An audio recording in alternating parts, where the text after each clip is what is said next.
I think we should do it. Yeah, I'm going to move it. Okay. Now we're live? Okay. Can I have a motion to move into the audit committee report? Chris motion, Kelly second. All in favor? Oh, sorry, discussion? All in favor? Okay, we are now in the audit committee section of the meeting. I'm going to ask everyone to please rise for the pledge. Allegiance to the flag of the United States of America and to the republic for which stands one nation under God, indivisible, with liberty and justice for all.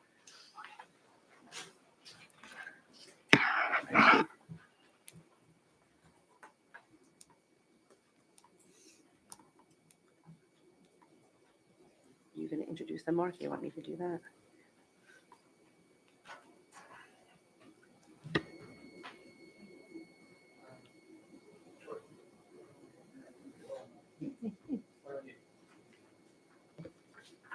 All right, ladies and gentlemen, I want to thank you for coming today. Welcome everyone who's in the crowd and also those who are home online. This first portion of the meeting is our audit committee meeting, and we have our auditors, and they'll introduce themselves to you and explain what they do, and then go through the report. Okay, thank you for having me. So I'm Marianne Van Dyne. I'm the partner on your account for the internal auditor. You do have a few different auditors. We're the internal auditors. And tonight I have two reports I'm going to present. I'm going to first go over the risk assessment report update, and then the second would be the cycle for facilities maintenance and capital projects. Okay. So as you recall, every year we do what we call a risk assessment update. So we reevaluate all the internal controls and we assess risk on 27 different areas. So this year, you were fortunate to have a low risk with a majority of the processes. So 25 out of 27 were assessed as low. There were two that were assessed as moderate, and I can go over that of those two areas. But all in all, what we do with our risk is we reviewed all the board policies. We do a lot of interviewing. We do some testing to evaluate the internal controls of the processes. So this year, we did focus more on your revenue billings and receipts, your purchasing and expenses, payroll, human resources and benefits, and extra classroom. Okay, so the two areas that we did have recommendations, one being extra classroom. So that's really the kids' clubs that are out at the school level. So we did some testing on those areas, and there were some disbursements that did not have the proper signatures on it. So if you flip over to the chart here, I do have a chart. If you look here, these are all the areas that we look at. And then you can see what the control risk was last year and what the control risk was updated for this year. So it's a nice summary of where we were last year versus this year. So like I said, we went over revenues and billings. There was no exceptions noted on the revenue and billings. So everything checked out with that. We did some interviewing, as well as we did validate some of the unpaid invoices that you were tracking, the billings and the receipts. So that area was assessed at low. Same thing with purchasing and expenditures, related expenses. We did look in detail in that area. We did a lot of interviewing, a lot of testing, reviewing board policies, and all the testing did check out. So that was also assessed at low. Human resources, payroll, and benefits was the third area that we did look at, and that was also assessed at low based on our audit procedures. So then the last one, current one we looked at was the extra classroom. Like I said before, this is the kids' clubs. So we did a lot of testing. We did a lot of interviewing. We wanted to make sure you were following all the state regulations. So overall, it was in good shape. However, there were some items that we did note, one being the receipts tested, that they did not have evidence, 3 of the 10 did not have evidence of student treasurers. So the extra classroom, you have to have student involvement. So it's really just reinforcing with the club advisors that they really should make sure that they have the students sign off to make sure that they're involved in the process. And then the other recommendation with the extra classroom had to do with the cash disbursements. So extra classroom is subject to sales tax, unlike the school district purchases. So we did note 3 of the disbursements did not have evidence of sales tax being paid. So that's really just also training and reinforcing what is sales taxable and what they should be collecting sales tax on. So those are the 2 areas that we did find a couple of minor items. So that was assessed at moderate based on the results of our testing. All right, then the next page is what we do is we do the status of the prior year recommendation. So anything that was in last year's risk assessment, we revisit to see if you implemented. So I'm happy to report virtually all the recommendations were implemented. So, the business office did take our reports very seriously. So that was great to see. So the areas that we did have recommendations were governance and planning. That was implemented. The one area that was assessed at moderate, again, because was the state grants.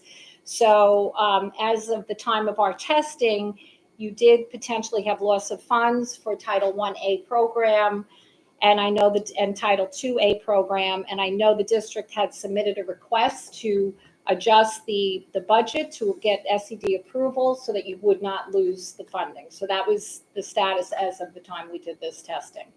So I'm sure that Robert probably is in the process, or I don't know if it was done before you started, but they actively are trying to rectify that. So the recommendation last year that you made was not fully implemented, yes. So they were addressing it to try to get the state to basically give them an amendment to the budget on the grant. For 2 grants, one was $20,000, one was $1,800. Okay. Student safety, the recommendation that was implemented, same with the information technology recommendation that was also implemented. So really it was just the one on the grants that was not implemented from the prior year. So all in all, most of the items here were low, except for the 2 that I talked about, extra classroom and the grants.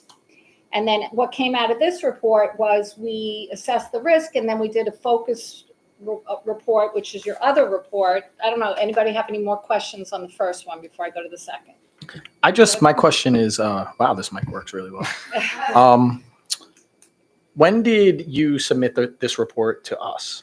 This report was as of December 31st, 24, and Have we seen this before? finalized everything at the end of January. So that's when we do the risk, is Okay. usually mid-year, and then in the spring is when we do the cycle. Gotcha. All right. Okay? Thank you. So I just have a quick question about like the treasurers and stuff like that. Now that could even be like a 4th or 5th grade kid doing drama club or something like that. They would have to sign off on those receipts, correct? Yeah, well, if you have it at the elementary level, they're required to follow all the rules and regulations. So I'm off the top of my head, I forget what school it was, but one of the schools that we did test did not have the student signatures. Gotcha. Okay. Okay. I know in the high school, they also submit minutes from the meeting. Yes. Allowing that money to be taken out or. Yes. Yeah, they're supposed to have minutes and meetings to show that they're active, and we didn't have any issue with clubs that were not meeting. So this was just really for, sign-offs. And I think it was just a matter of, you did it on, say, 7 and 3 were not, so it was just really reinforcing it so they know what the procedures are, but 3 of them were missed. I always think that it's an area that always has to be revisited. Mhm. Always. It's always weird. It's always a challenge. A 9-year-old with a signature on the Mhm. financial report.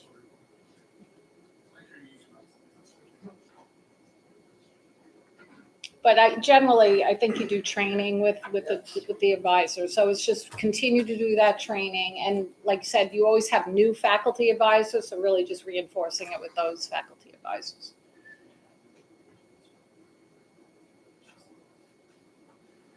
Okay. Well, I didn't hear you. I said usually in elementary, there's not a lot of expenditures. It's No, just a mostly club. the high school. Yeah, it's the older high school's kids, yeah. really the active. Right. Have the active clubs. Yeah. Mhm. Okay. All right. So Thank you. then the next report is our detailed analysis of specifically facilities maintenance and capital projects. So here we interviewed anybody involved with these two processes, making sure that we understood all the rules and regulations that they follow, doing our own testing just to validate that what they were telling us was actually happening. And with capital projects, there's a lot of also state regulations. So we just wanted to make sure you were following those regulations as well as any board policies that surround these areas. So overall, we first started looking at your capital projects expenses. So we did look at 25 cash disbursements, making sure that you had all the proper approvals. You're required to have the architect involved, making sure that the rates for the labor and the materials were accurate, that you were paying prevailing wages. So certificates of insurance you had. So all the documentation you're required to have for capital projects, we made sure that it was intact and we did not have any issues in any of the testing. So no exceptions were noted. So that was great to see. Then we looked at your change order compliance to make sure that you're complying with your change orders, making sure that they're approved by the board prior to the commencement of work. Also that they were approved by the architect and the board president. If the total change order for the contractor exceeded $35,000, we verified the change was within the scope of the original project to make sure that it wasn't, they weren't lowballing the price and then just adding on at the end. And then we also looked at some of the multiple small change orders to make sure to the same contractor to make sure that they're not circumventing the change order policy. So all in all, no exceptions, everything checked out with the capital projects. So that was really good. Contract administration. So we wanted to make sure that you had a contract signed by the architect, the board president, that the contract was current. Then we also made sure that the contract had the specifics you're supposed to have in the contract in accordance with education law, and we had no problems. Everything was in order with that. All right, so then we looked at your final building project report. So that's what you file with the state in order for you to get your state aid. So that's really important that you filed them on time so that your aid does not get held up. So we did review what they call the SA77 report to make sure that all your projects were current and they were filed currently, and they were all filed timely. So that was good.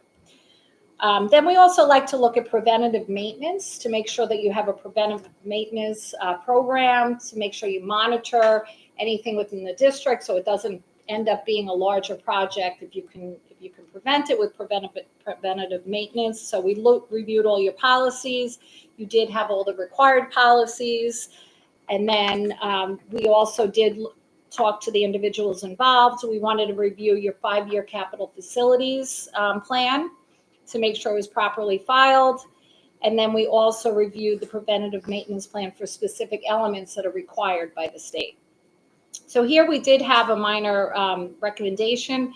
So I know that the district does do a lot of annually performs a walkthrough and making sure that all the buildings are, in order. And if there's any improvements that need to be done, and these are discussions as part of the budget process.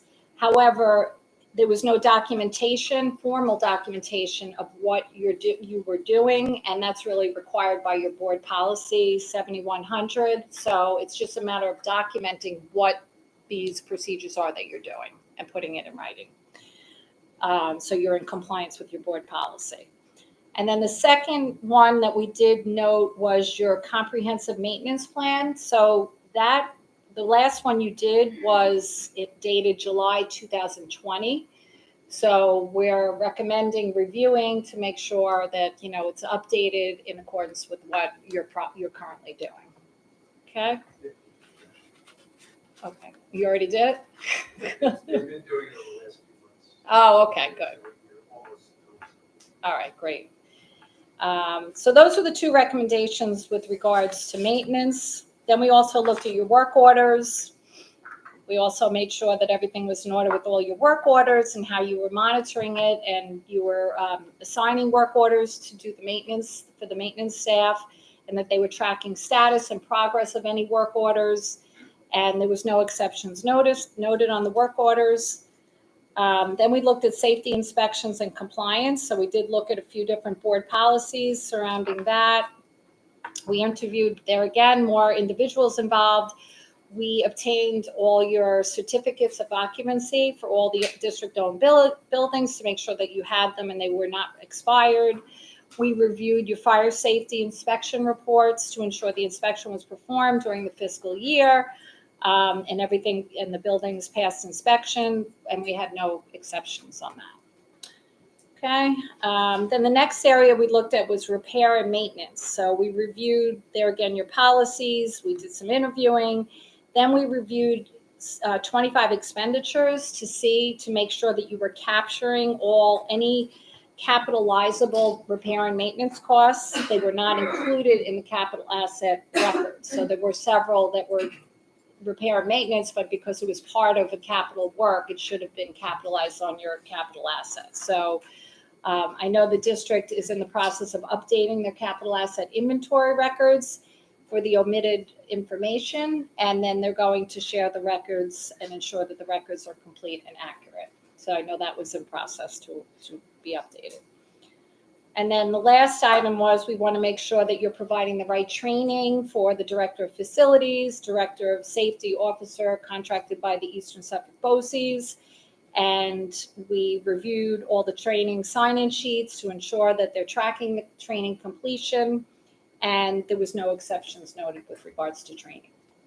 Okay, so this is the cycle report. I don't know if anybody has any questions on anything I just went over.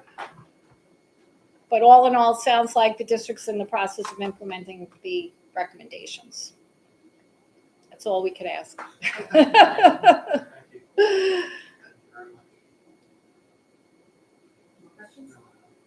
No questions? Except, well, then we come in and do another risk assessment. So right now in the risk assessment update, we projected for next year information technology for next year. I think that's a very important item now with the schools, with everything happening at the schools, where it seems like we've had a few districts that just recently got hacked in and lost money. So I think it's important to make sure that you have all those controls in place. So I think It's a good thing to do. So do we agree that that's a good, okay, all right, so then we can work on that. Okay. All right, thank you. Thank you very much. Yes, thank you. So we need a motion to approve action items, or action item 3.01, which is the approval of the minutes of the 2024 Audit Committee. Can I have a motion? Tom, second. Desmond? Discussion? All in favor? It passes. Now I'm going to need a motion to adjourn the Audit Committee section of this meeting. James and Tom. Discussion? All in favor? Now do I need to open up the other meeting? No, again? Okay, so now I need a motion to open the business meeting, or the business section meeting. Motion? Second. Chris, Kelly and Chris. Discussion? All in favor? Okay, we are now in the budget, the business section of this meeting. All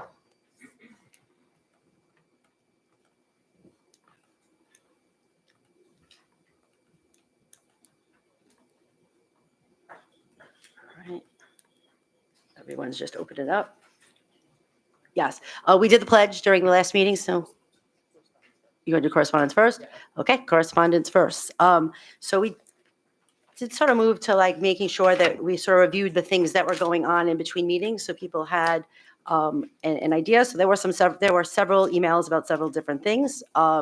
First was we had a total of 5 emails regarding Island Hills, which was a big discussion that we had last time. 3 of them were about the letter that we sent. One of them was a thank you letter from Supervisor Angie Carpenter, thanking us and let us know she was in receipt of our email. And one was a recognition email from the Greater Islip Association for the letter that we sent. I think the Greater Islip Association. Yes. I just think that it should be noted that there were 4 of us there. I think that's important. I was, sorry, Um, Desmond, go ahead. Yeah, because it just stated that that Christine was there, Yes. but Kathy was there, myself was there, and Kelly Kelly was was all- there. And I think that's important that they know that we were there in strong numbers. So, Yes. Yeah. Yeah. I failed to mention that most of what I'm going to mention here is on our agenda in other places and was going to mention that there, but no, good point, Desmond. They should know that several of us were there. And as a result of the good conversation I think we had last time, that people do need, everybody, not just the board members, but the community at large needs to be informed so that they can create a formulated opinion so that then they can discuss it further. I do have that as part of our board agenda, Board so I'll talk agenda, about it then. Yep. So yes, thank you though. I did intend to point it out, but you beat me to it, so I appreciate that. We had an email regarding a donation. We had an email questioning the possible conflict between a holiday and the and homecoming. And do you want to just discuss that quick? It was a simple answer.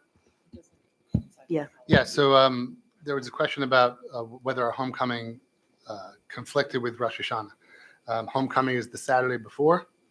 Then we have school on Monday. And then sundown on that Monday begins Rosh Hashanah. So it doesn't conflict. One of the questions was, what about families who want to travel? But I wanted to clarify that the 2 days off, Tuesday and Wednesday, are 2 full days off to recognize Rosh Hashanah. And the purpose of them being there is not to have a long weekend the weekend before or the weekend after. So we don't feel as a community it conflicts with homecoming. We do a lot to coordinate with the town, coordinate with street permits and things of that nature, and make sure that everybody's included. And we certainly feel this is an inclusive. Yeah, I think the major point is that Monday is a school day. Yeah, Monday is a school day. So if you have homecoming on Saturday, Sunday is a Sunday, and then Monday is school. There shouldn't be a conflict. We had two emails that are both on our agenda as well. One of them about student emails that students can receive and send out, and the other is a concern for the implementation of our cell phone policies. They were related. I think we will address them either in the superintendent or the board discussion. And those are the ones we had, up to a reasonable amount today. So, with that said, we're going to address most of them. So thank you for those who will contact us. And I'll turn it over to Dr. Ferris for the superintendent report. Okay, so thank you, everyone, again. We have a bunch of items, but they're kind of each small in their own sense. So even though there's a long list, they're kind of things we can kind of go through rather quickly. Just want to thank all the teachers and staff who are involved in our summer programs. We have the extended year program over at Lincoln Avenue that's going extremely well. We have the arts and music programs, which is funded and created by the Simba organization happening at the high school. That's for students in K-12 participating in music and arts. And we have research programs and AP support going on as well at the high school. And all of those seem to be going really well. And we just want to thank the teachers and staff who are involved in that, as well as the Simba organization for organizing the music and arts. Earlier in the meeting in the first week of July, we were asked about potentially adding back a math IS position and some kindergarten aid support. We said that Mr. Bartels would be doing a thorough review of our budget and talking about the feasibility of that. I wanted to, before he kind of speaks to that, just speak to the the concept of what we have for math IS support. And it's really important to note that we think this is really important. I know a parent last week mentioned how important it was, and we agree. 3 years ago, there were 3 math IS teachers in the elementary schools, 1 in each building. And we slowly increased that to 4. And then we slowly increased that to 6. So there would be 2 in each building. So last year through the budget cycle, we originally were cutting back 2. We were able to put back 1. We redesigned how we did some of the staffing so there would be less travel for our STEAM teachers.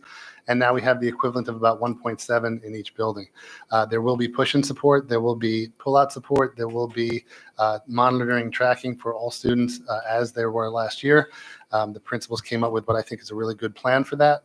And we're going to be monitoring closely. But at this time, I don't recommend, and we'll let Mr. Bartels talk about that, adding staffing back beyond what we agreed to in May and what the voters voted on and what the Board of Education adopted as a budget. So just want to add to that. And Well, yeah.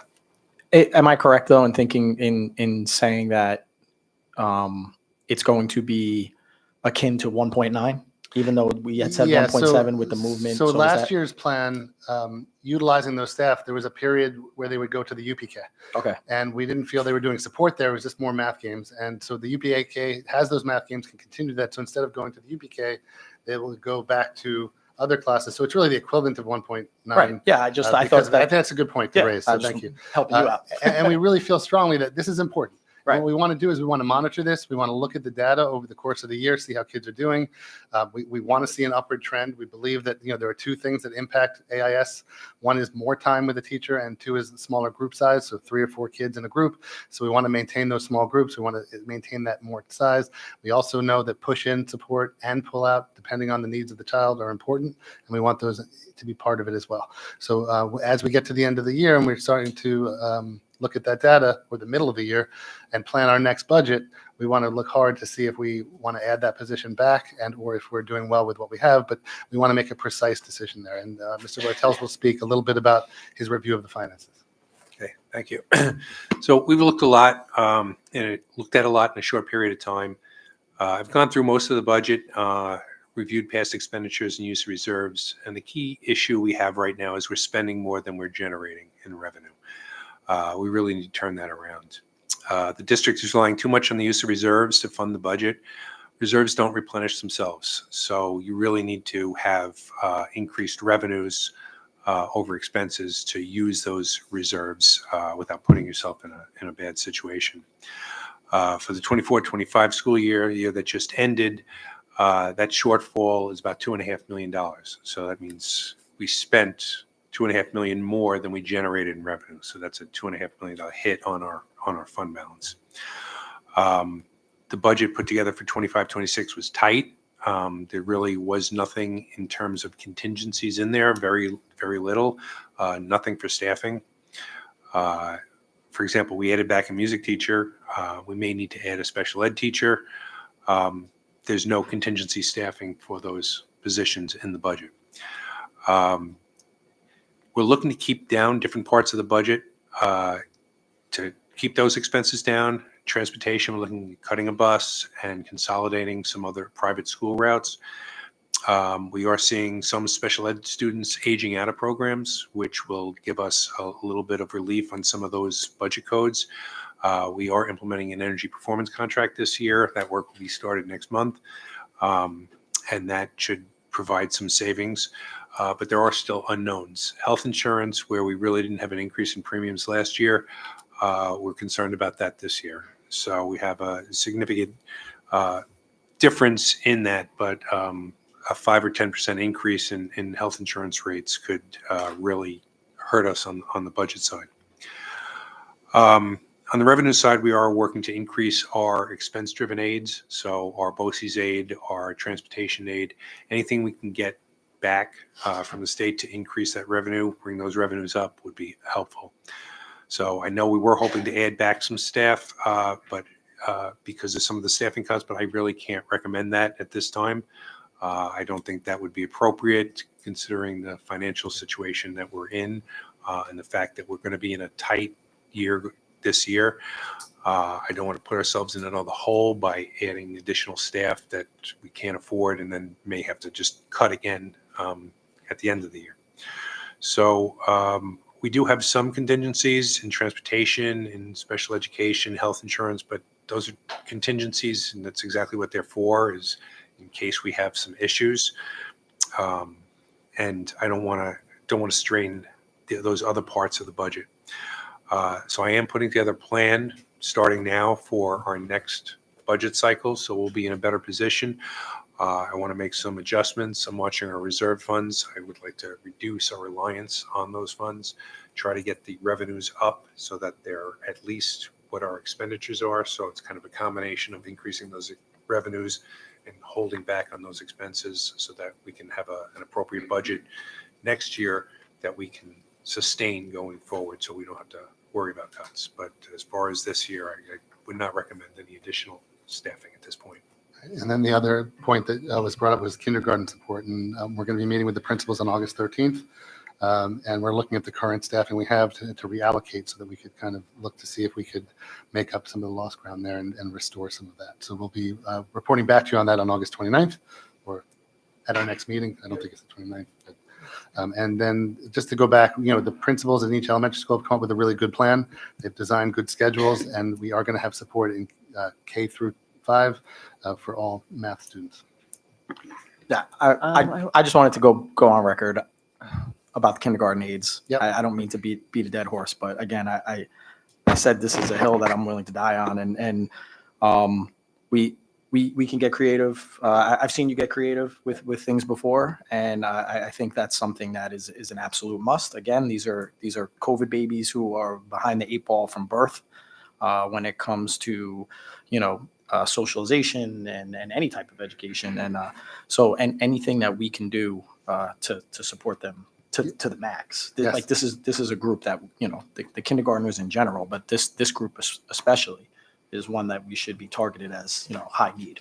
Yeah, and one of the things I'm really happy about was that particular kindergarten group was our largest pre-K group. So we had about 145 of them great. in our pre-K, and that pre-K program really did, I think, a really wonderful job getting them ready for kindergarten. But to your point, I agree. We're going to probably 'cause continue to support. they had We're gonna great aides. Keep it going, right? Yeah, Pre-K as full-time aides. yeah. I agree with Desmond. I spoke last time about the kindergarten needs and how important I think they are. But I really wanted to thank Robert for his in-depth report. I think that we can all agree that we just got some really good information. You really organized it, helped us to understand what needs to be fixed, and I do feel confident moving forward. And I appreciate you taking the early jump to get started for next budget season already. And I appreciate your work so early in the game. So thank you. Yeah, I look forward to seeing as you audit the buses and how they work. That was a big bone of contention over the budget season, and a lot of frustration on all levels, community, board, throughout that budget process. So I'm hopeful that you'll find some of the savings that we know are in there. I think that's a good thing for us. And I just want to thank Mark for saying that you think you can utilize our present aides for kindergarten. Yes. Thank you.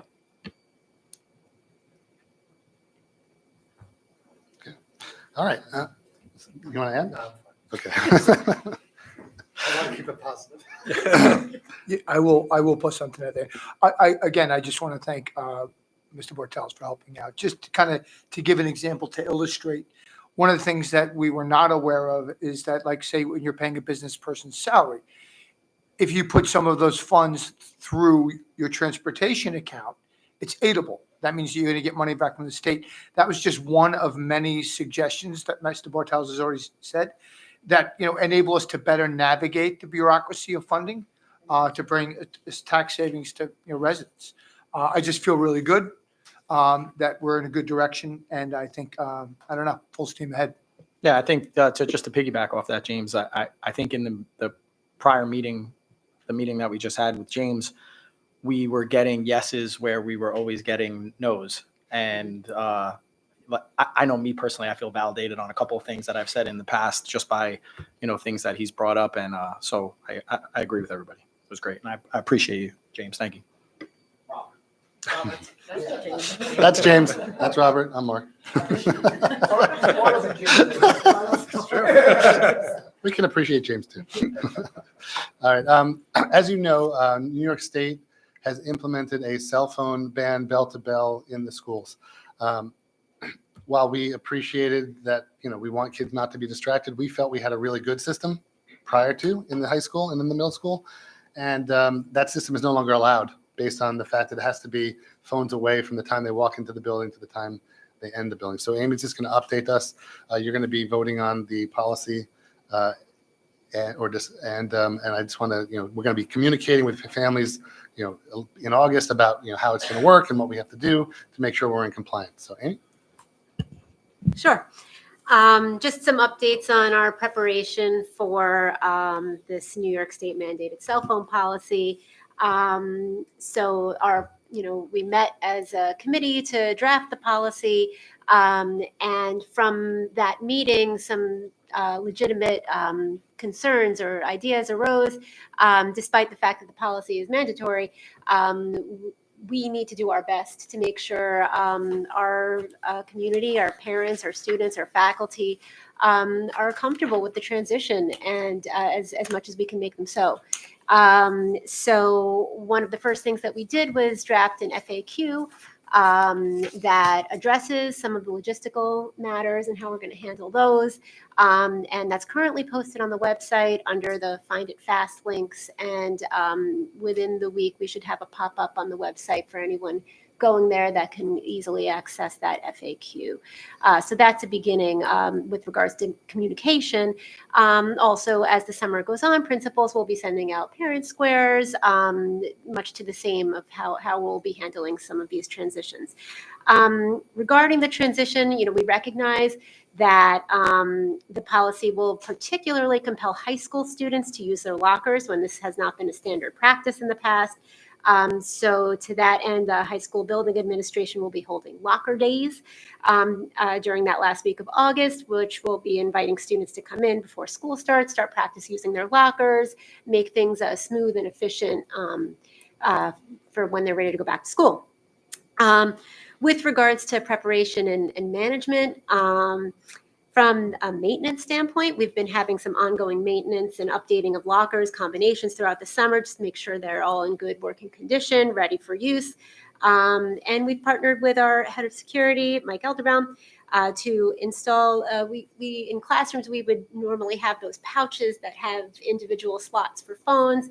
So we're going to actually take 4 of those and make one for each grade level in the security enclosed security booth at the high school, because part of the policy is that on the second offense, a parent actually has to come to the school to collect the phone at the end of the day. And we recognize that all parents aren't able to make it to the main office before it closes. So our security booth does stay open after hours. And we have some plans in place here to ensure that the phones are safe, secure, not broken, not exposed, and the security guard will have those in their booth. Amy, may I interrupt you for a moment? I apologize. It's come to my attention since last time we spoke about this, and I think you just mentioned it right now about the non-use of the lockers in the high school of the high school students. Were any other options explored? Because I'll tell you, if you have a senior in there that hasn't used their locker for 4 years, I don't think it's a matter of them understanding how to open a locker. I don't think Sure. they don't need locker days for that. I think what they need is not to do that. I just wanted to know if there were any other options, because it doesn't seem feasible to me to have the kids are not using their lockers. They're carrying their books in their bags with them because they have so much stuff. They don't have time in between classes to run all the way from one side to the other side to go to their locker. I guess what what the high school is proposing is that the students come in, go to their locker, drop just the cell phone, have their whole day of school, and then at the end of the day, before running to 10th period or practice, they again visit that locker. I mean, we explored the pouches, right, which is a considerable expense, as well as maybe even more of logistical feat. So as far as the pouches expense, Yeah. is the state not giving The state money is, for it would that? cover about half the cost of, I'm going to get to the cost in a second. Okay. Yeah, the state is giving us $13,000, and the pouches would have cost us about $27,000. So there weren't any other options Just to, explored. yeah, and when we were designing the policy, we were unsure of any funding we would be getting. So we knew that in the first year we would have to try it without, because we didn't know if we get $10 or $1,000 from the state. But doesn't every classroom already have the pouches? Yes, but we're not allowed to keep them in the classroom unsecured. They have to Different be- pouches. Yeah, but Yeah. They're oh, different The pouches. They have to lock- be- the right, lock- like the a yonder locked one? pouches, They yeah, have to the be locked locked so ones, they yeah. can't be used, and if you break the seal, immediately. So they're designed, the kid keeps their phone with them, but it's in the pouch and it's closed all day. So it has no Oh, cell I'm phone sorry. access. It's like comes with them. Can Uh, kids have the option of buying their own pouch? I That- think one of from the a- issues. What's it gonna from a cost? $100 to But buy from the a pouch? logistical standpoint, when you have 780 students, whether it was pouches, whether it was a storage facility, whether it was, lockers, the easiest and simplest thing to do, based on what the committee kind of talked about, was, we know we haven't used them a lot in the past, but prior to 2005, kids used their lockers a lot, is to use lockers which exist, cost nothing to the district, and can be used. But Okay. And then having different kids do different methodologies could get hard to track. Mhm. Now, that doesn't mean that as we try this, we don't make adjustments based on what we see happening at the high school, how kids are responding. But we're kind of being put in a spot where we want to have a consistent approach for everybody that's traceable and trackable so that the discipline of this doesn't get out of control. And Christine, didn't you say like we would revisit it in like December? Yes, we Right. definitely, anybody, all of us who sat on the committee, I thought I hit it, sorry, had a very long conversation of there's going to be some stumbling blocks and there's going to be some things to work through, and that we would meet in the beginning or before the holidays to definitely revisit and see if there's any changes we need to make. So, and I don't think we're much different than what other districts are looking at. Some have made the jump to the yonder pouch. Just to clarify, we in Sayville kind of are halfway there already, if not 75% of the way there, where our students would come in and put them into basically shoe racks that were called pouches. That's not the same thing. The yonder pouch is, if you've been to like a Broadway play or a comedian lately, you put it in, it locks, and then there's a magnet that's put in parts of the school that you have to go to unlock it. Yeah. And there is an expense, and we weren't sure how much money we would get. And of course, the amount of money is allocated per child, and it doesn't cover the entire expense. So, And then the other option is you create like almost like a coat check where everyone hands in their phone, you take the phone, put it somewhere, and then you get a number, and then at the end of the day you come back. But there's logistical issues with Well, that. seems like You know, that like would be people too lining much. up Yeah. at 3 o'clock, lining up at 2 o'clock in the afternoon.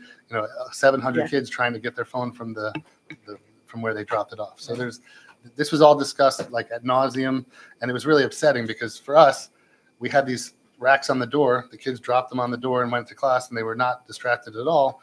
But those are no longer allowed. All right, thanks, Amy. I'm sorry Yeah. to interrupt you. No, it's totally fine. I think it's definitely a complicated, unnecessarily complicated situation. I just to comment on the funding. Our policy discussion did revolve around trying to take the least amount of expenditure path, especially given our fiscal situation with, and as Christine said, the intent to revisit it should this plan not really work out for us the way we hope and intend it will, that becomes the next level option. But in the meantime, we are, happily able to use those funds for other reasons, such as towards the maintenance of the lockers, the time, the hours that are being put into that, from anything from custodial staff to faculty whose job will now require enforcing these policies, so that while it's not a massive amount of money, it's something that we can put towards those salaries. Has there been any time put on to the end of the day or before the day, like even a minute or so? And I know that could affect busing and coaching and like sports and everything like that. But if every single kid is going to their locker and then trying to catch the bus, which every single kid will be doing, there's no way they're leaving that in their locker. That's my only concern is the time between going from the class to your locker to catch that, to practice or the bus or whatever it is. The only thing I would say to that is the bell schedule we currently have is the same schedule we've had probably for 20 years. So kids somehow got to their lockers, and did all that before and after school before. And so we thought about like, what do we need to do there? And we feel like, the time is there. It's just how they use it. Instead of hanging out and waiting an extra minute, they might have to go to the locker. yeah, I think that what we need to understand is that this was like forced on us, right? It didn't have it was an August 1st deadline, right? So you had to pull together and bring in the stakeholders and come up with something that we could agree on, which is what Amy did very well with working with the committee. This is going to play out, and the ways other districts will handle it. There are districts, unlike ours, that don't have a locker for every kid in the high school. They're going to have to come up with an alternative. There are some districts like ours where the kids don't necessarily use the lockers. There may be creative ways to work through this system, but to try to foresee what those are and figure them out by August 1st and have in compliance with the law and something that we can share with parents and students was overwhelming at best. And now that's why we have an absolute agreement to go back and revisit, adjust. It doesn't have to be set in stone forever, but we do have to give it the best try we can to figure it Yeah, out. So I think it's going to be 3 days of chaos, and then it will work itself out Yeah. eventually. And I think that's Beginning of every school. you're spot on. We're predicting that, and you know, in conversations with the administration and building administration, we are fully anticipating a transition period. And you know, as educators, we're prepared. We always deal with transitions, and this is something that our faculty, I have no doubt, will handle professionally and well. And our kids will too. They'll rise to the occasion. Kids always do. And I want to commend especially the building administration for being proactive and just super meticulous in trying to predict every potential pitfall to make the year start off as smooth as possible. I think they've done a great job. And we did have a high school student on the committee, and we had a parent on the committee, and so they didn't love the idea, but they did give us feedback as we created what we created. So. I too do think it will work well, and I do think the administrators at the high school will suggest to the students, as they did years ago, go take your courses, your books for the morning, go to your morning courses, stop back at your locker, switch for the afternoon, and those who don't have a lunch must have some class near their locker, Yeah. because they are, if you read the research, those backpacks that they're carrying with all of those books are doing damage to their Heavy. backs. Yeah. So there is a positive to this. Yeah. Use the locker now that you have. Use to. it. And the ninth graders coming in, they don't know anything else, so. And can I just, Mark, can I just suggest that when the FAQ pops on the site, can we send out a parent square so that all the parents in the community know that it's live? And Yep. Yes, and we also are going to have the principals send out a parent square at the beginning, like in Yeah. the day before school starts, just with their updates for the school year, and that's going to include information about that as well. I just know that it was really helpful. Like the one that you sent for Island Hills was really Yeah. helpful, and I think that would Perfect. be perfect. Great.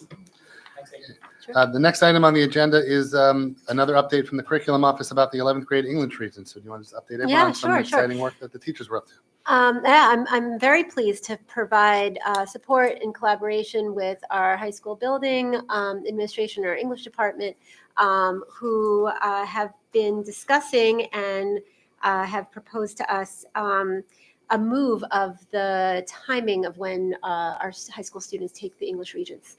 As is done in many other districts, the idea is to take the regents in January of 11th grade as opposed to June of 11th grade. And this has many advantages. And I'm really glad that our English department and our building administration is favoring this.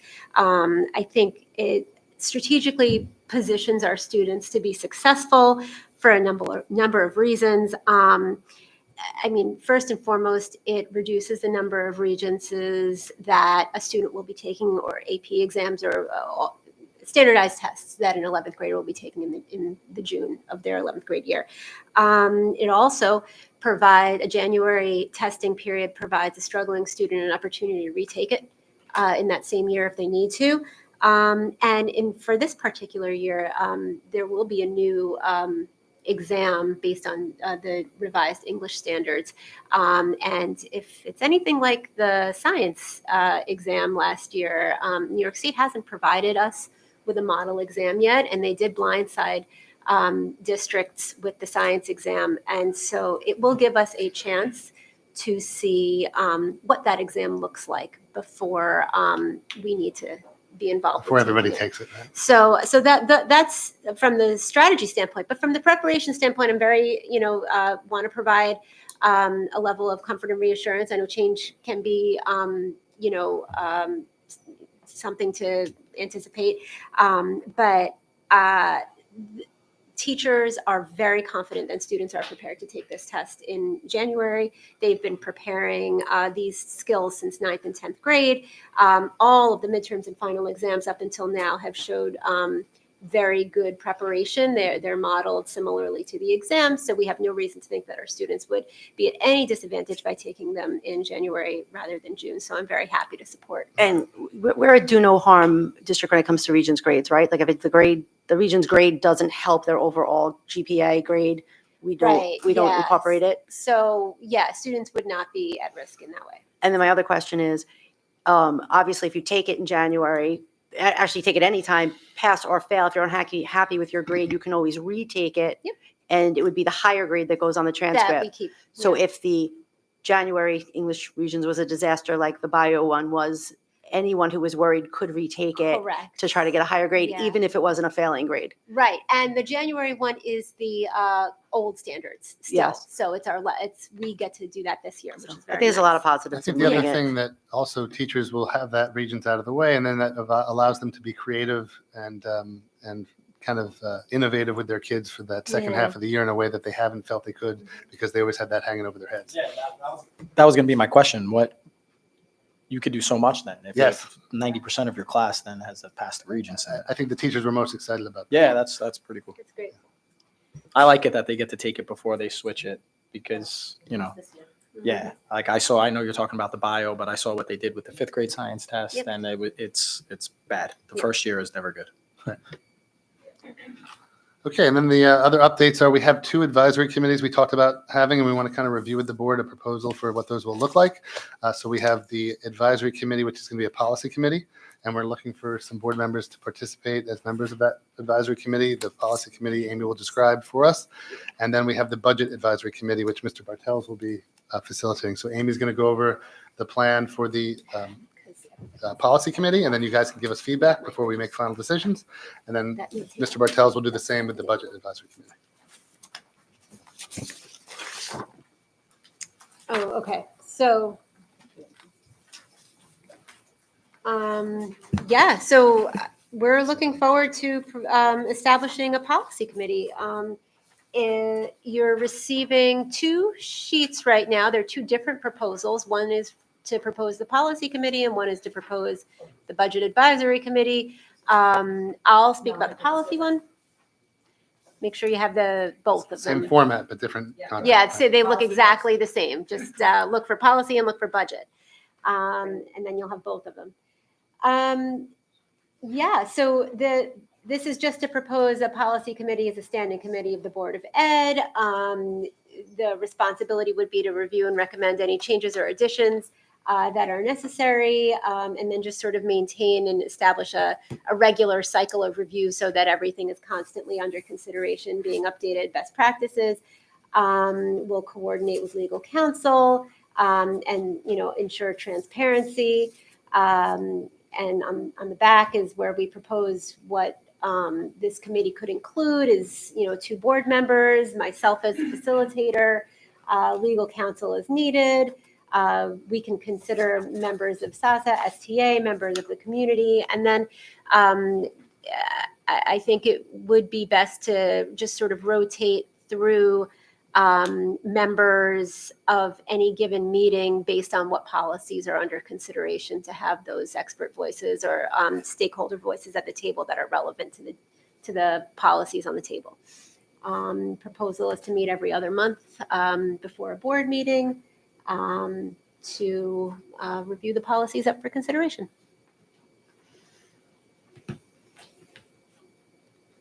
So any questions or thoughts about what Amy's proposing and suggestions? I really like the idea that there's like a consistent committee that meets, consistently throughout the years and does the work, but also that there's that caveat that members of the community, the board, the faculty want to come in when there's a policy that's being discussed that may address an issue that either means something to them or they have some information to share. So it sort of has this built-in sort of stakeholder that you don't have to make a long-term commitment. You can be invited or give the information you need. Because we did have this committee. It was very short-lived and it died. And I do think it's important that we keep our policies up to date. And very often there are other questions when you get to the policy committee that you need answered. And it's really helpful to have that expertise in the room. But then to have someone sit there where 9 out of 10 meetings their expertise isn't needed seems a little, overkill. So I do think that having some consistency and then some rotating ability, I think, is a good idea. Right. So as an example, one of the first policies we might be looking at is our field usage policy. So in that case, Mr. Castellano, Buildings and Grounds, and Dr. Cox would be there. But then in another case, when the meeting's about some other policy, a different member would come and sit to kind of help shape it. So as you said, it's fluid. It's got a consistent group, and then there's fluidity depending on the topic. You know, I think our experiences of more broadly engaging the community have been positive in the last 3 years. 100 Days of Learning, when Dr. Ferris first arrived here, I think there was a lot of good input to help us formulate a plan and really kind of redefine our philosophy. And I also think when we did really a focused security conversation, the quality of the input we got was excellent. I think, and you know, that's kind of been, I think since I got on the board, one of the things I felt was important. When you don't offer opportunities for engagement, people don't know what's going on. They start to kind of lose trust. And I think involving people is how you gain trust. I just think these are both good measures, good ideas. I'm happy to see that we're doing it. And then anyone else? And then Mr. Bartels will kind of explain the subtle differences with the budget committee. Can I just clarify something? Yes. I just want to make sure that everybody, at least on the board, knows and the community knows that the policy committee then makes recommendations to the board, and then we still have to put them on the agenda, do a first read, a public discussion, a second read, possible public discussion, and then approve them. Yes. So this is not being done. It's a recommendation from the policy committee to the board that we then would still bring to the public to have discussion on. So even if you didn't sit on the committee or you members were not part of even the ones that interest them, they would still have the opportunity to come and have input. So it's just another piece of like a subcommittee working, but it's just advisory to the board. Yes, right. It's advisory. So if you wanted to have a more kind of conversational kind of period meeting, it's just another opportunity to get involved. You know, I think that was a really good distinction. In other words, you still have the opportunity to weigh in public session. Sorry. Okay. So the Budget Advisory Committee, I believe this came up during the budget discussions last year. This would be putting together a group of people, different stakeholders who might have input into the process, and also to increase communication and transparency to the community in general. So it's not like we're be talking about things during the budget workshops that are going to be a surprise to everybody. This is something to kind of increase that transparency, increase that communication, so that we hear back kind of in real-time fashion, sometimes before we get into the workshops and so forth. So I think we would kind of, in this committee, review different strategies, the strategic goals of the district, what any new initiatives might be for next year, capital projects, program adjustments, staffing changes, things like that. We'd review the external factors that are impacting our budget decisions, enrollment trends, the property tax cap, state aid changes, a lot of things that we talk about in the budget workshops, but this would just be a smaller group to help that communication. I think we would probably have ongoing meetings, probably once a month to begin with, maybe a few more times a month as we get into the budget cycle.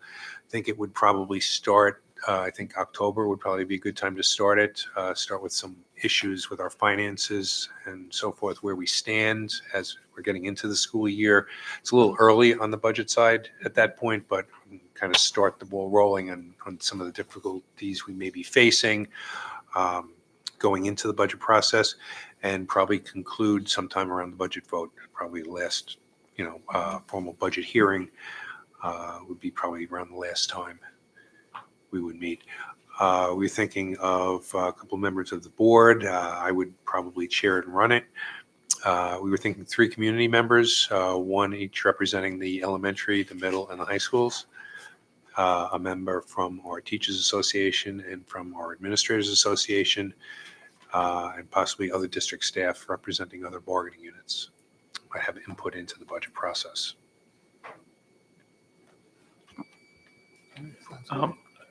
Yeah, Comments or questions? Yeah. Can we volunteer to be on that? Yeah, I was group? Like, about to- I would like to be on the budget advisory committee. Yeah, I'd like to, I don't know how we have that work. yeah, so what I was going to do is say, let's ask questions, anything you want to revise about it. And then once we've got that, I would ask for volunteers. So, yeah, I have a couple of, first, I think that, Robert, I understand that starting in October and trying to talk budget numbers is kind of early in the process. Right. But I look at this as such an educational, how a budget works, what are the pieces that there are so many pieces of. And I think the more people who know it and understand it, the better for our community. The other piece is the 3 committee members are we better off looking for elementary, middle school, high school? And I understand that's for an input for like their stakeholders in that. But should we be carving out some like community at large that have some, budgeting expertise or something they could bring in terms of like their experience to the table? I don't want to cut that. Or both. Well, both would be Yeah. perfect. If we could find a unicorn, that's perfect. But yeah, so I just think we should be open, because sometimes you put policy too, you put these committee out there thinking everybody wants to be part of it, and then reality hits Yeah. that you have to go and find people. So I just think we should be careful in not making it so specific. But And I yes, also thought that, to your point, I think starting in October is good, because typically public doesn't hear anything until we start the budget workshops, which the budget is pretty much done at that point. It's all Right. put together, and then it's more slight modification. This way people can kind of see what we're thinking going into it and how we make those decisions. yeah, I think that this is, I think that I think they're both needed, and I think they'll both be welcomed. And I think anything we can do to make people better educated and more transparent is benefit to us. Would there be a way, I might, probably. There it is. I thought we were cutting the feed again. Would there be a way, Mr. Bartles, to, because like Christine said, like 3 people is not a lot of people, right? But would you be able to then post, I don't know, for lack of a better word, like highlights of like what you discussed at that meeting? Would we be able to post that online so that other people, would be, like a minutes almost, like something like that, even if it was like, I know slides is a lot of work. I'm not trying to create more work for you, but I think that would be pretty educational, right? Because I think that's the main goal, right? The main goal is to educate as many people as we can, so that everybody has a firmer grasp of the procedure and the process of building a budget. So I think that would be a pretty good upgrade. Like people could then, go online and, say, so it's not the sole responsibility of the 3 community members to then tell, every single person in their stakeholder group. I think that would be a pretty good upgrade. Joint consistent communication, I think, is also really important. Yeah, right. It just keeps with the theme that we're trying to promote. Yeah. I just wanted to remind everyone about Sally from PTA Council. She was the one who advocated for this so strongly, so hopefully she can be a member on it. Good idea. Yeah, so what we were thinking for membership was asking the PTA leadership, like putting it out there, putting out like a description of what you would be asked to do, and then having an application process and letting the PTA leadership kind of suggest to us people. That way it didn't feel like we were stacking the deck. It would be from the community telling us. Right. But if Sally wants to do it, or, I think she should definitely have an opportunity. There could be overlaps, that's just, I'm sure, like maybe a special ed parent might want to be on the committee. Right. You So could have make like sure a that special there's- ed PTA person who works here. Right. We also have people who work here who could be part of this STA membership or part of the ERS membership. So lots of opportunity. I think I'm in my head, because I know, Chris, you jumped into like, I want to do that. And I don't know the fairest way to do that. I don't know if we need to make that decision at this meeting. I think all, well, but if don't know if we've totally decided that we're going to limit to 2. We can't have more than 4 or 3, right? There's like, Where do you need to live? Let me ask this Okay. question. Why don't we I'll make a list of who's interested in each, and then we can figure out later at the retreat Right. how you want to do it. okay, fair enough. You were very clear. You were thinking once a month, probably twice a month as you got closer to the budget the budget vote. Amy, did you mention how often you think you would be meeting? She said every other month. I'm sorry. I Thank you, did, Desmond. You yes. listened closer than I did. And would you 2 be thinking the same day, which would be the day of a board meeting? Yeah, I was thinking on the day of a board meeting, you're already here. Okay, so what I'm going to say is maybe we need to look at who's willing to do what. We might need to adjust one of those. Well, let's just see. So just anyone interested in being on the budget advisory committee, which raise your hands. We have 2. There you go. There you So go. no issue. Chris and That was a Tom. lot of talk. Yeah, a lot of negotiating for now. Yes, yes. Let's see. Let's call it a vote. This might be the one. I Here we thought go. you were all going to jump. Anyone- See, I anyone- was looking for the unicorns. Anyone interested in being on the policy committee? Yeah, I would like to be on the policy committee. Yeah. Wow. Right. Desmond. But I will say I- that with a 4 o'clock start, because there are some days where I have games, So if there was, that's why I was hoping. Well, maybe there'd we be can work three. in, because Yeah. maybe we can work in a system, like if you can't make it, you send a Yeah, somebody surrogate else or could go or something. We'll something. figure something out. Yeah. I think that too. I feel I like mean, that too. I want it to be part of both of them, but I know my time is limited, so. And as always, there's plenty to do always. So everyone we can get a lot of opportunities for participation in a variety of things. Um, Speaking of which, moving forward, the Athletic Foundation has really done an amazing thing. They sent you a letter. They would really like to upgrade the main hallway going into the athletic area at the high school. So here's an example. Here's the before picture of a New York State Championship case where we have some awards. What the Athletics Association is proposing is that they donate a very large screen that is a touch screen that presents a Hall of Fame. So every single Hall of Fame member in the entire history of Sayville will be in there. You can search by decade. You can search by class. You just touch the screen and you can find any sport, any topic, any yearbook from the last 100 years of Sayville. You could go back in time and just see who was in the school, what teams they played for, who was on the teams. And it's just a really cool way to modernize our showcase. And because we're running out of room on the wall, so now you can just it's almost very similar to our military showcase in the front. But this one is different in that it's touchscreen and interactive, and you can look up different parts of the history of Sayville. And they'll be able to patch the same, they'd be able to access this obviously off-site and websites, but also through, I know the Sayville Alumni Association is all about the Wall of Fame. Mhm. Like they're waiting for that patch because they want to be able to stream that from that page as well. And it's a website and a Facebook. Yeah, so you could go online and you could look up the same stuff from the website, and or you could be in the hallway and touch it and get the same information. But every yearbook we have going all the way back to the early 1900s could be uploaded, and then you could look up anybody who ever was in the school and played, and every team that ever existed, and the records, and it's really, really cool. In addition, they're willing to provide the supplies to kind of make the Wall of Fame kind of with all the pictures that we currently have and the plaques that we currently have. The size. This is not our school. This is another school, just as an example of what they can do. And so this would go. We have that. If you look at this previous picture, the beautiful mint tile would be covered with kind of like a nicer mahogany wood, and then you put the Wall of Fame over it. So that whole entryway, which also is getting their bathrooms renovated this summer, will just be almost like a brand new hallway, and teachers and kids and families will feel pride walking into that space, that it's not from the 1950s, it's from today. So, and it's all donated by the foundation. With regard to the Sayville Athletic Foundation, Isn't mint tile making the comeback though? No. Wait long enough. Not for us, but go ahead. Kevin. I did want to mention that with regard to the Sayville Athletic Foundation, that interactive screen, it costs upwards of $21,000, and the other part that you showed us is also around $20,000. It's a considerable donation from them, and I really would like to thank Lois and the rest of the Athletic Foundation for that. That's an amazing donation. Yeah, I mean, to put things in context, and this is kind of just really cool. We have 3 nonprofits, in that operate as part of the Sayville schools, but really ancillary because they're independent charities.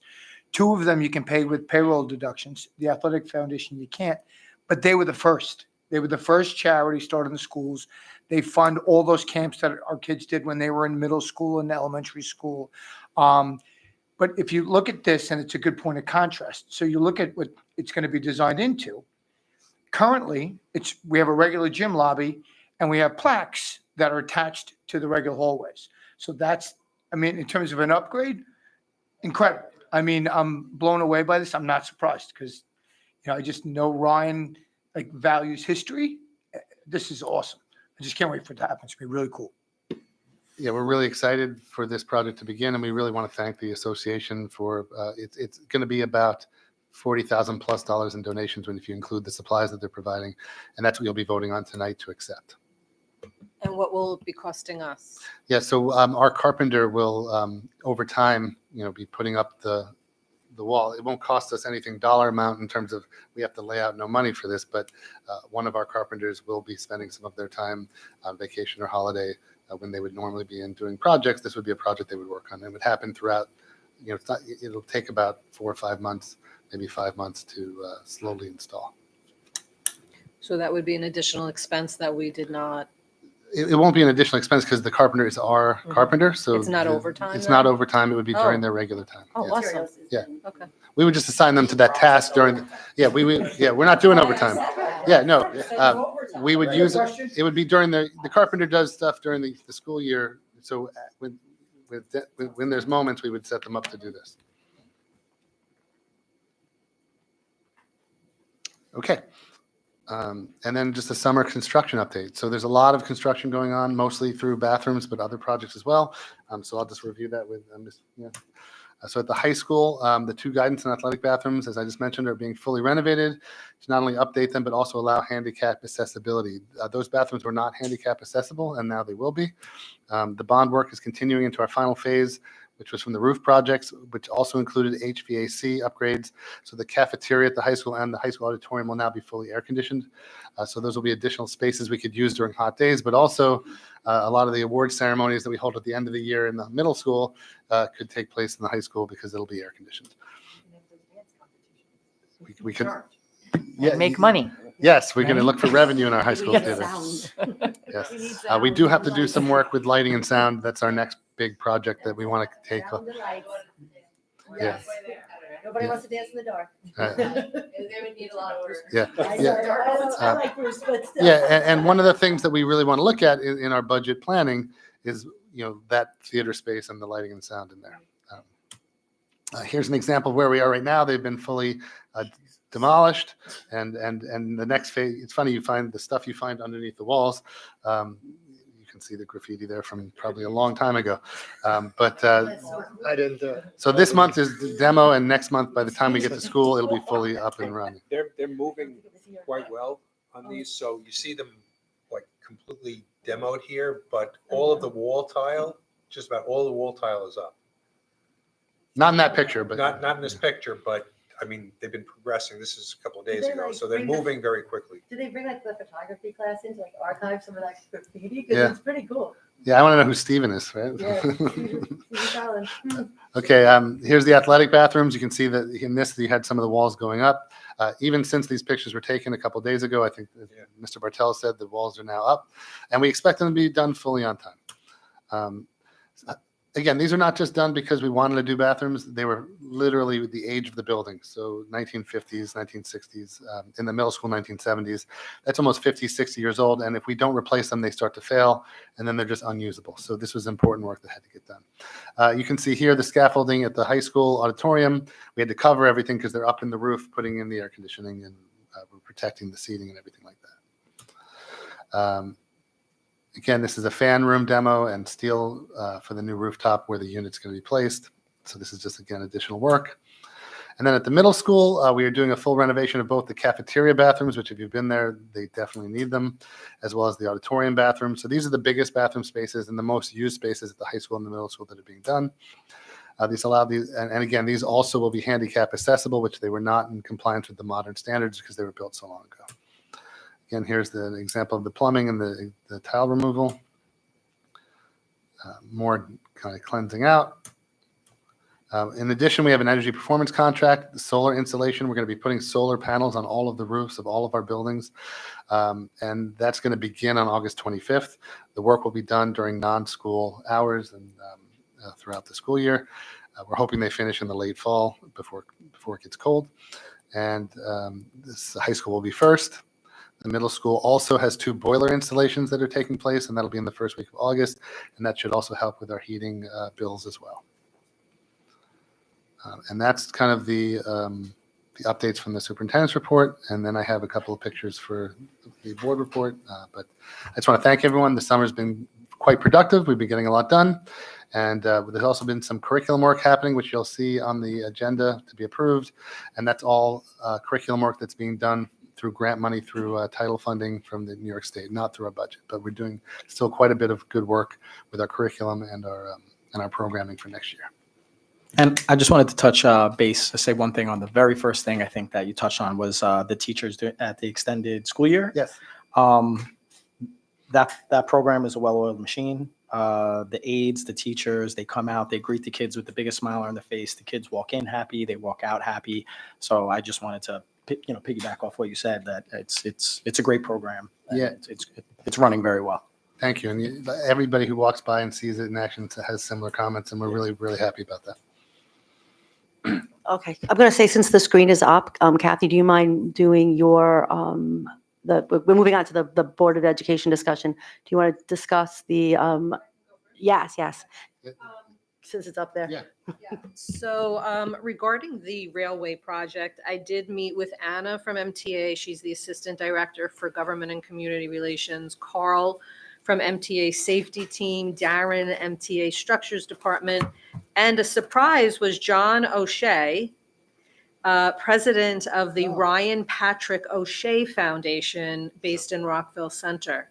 And that is a non-for-profit organization. And Debbie and Lindsay, who works with him, are also there. So I sent them an email, but I'd like to publicly thank them for their compassion, their professionalism, their expertise, and their time to make this a reality.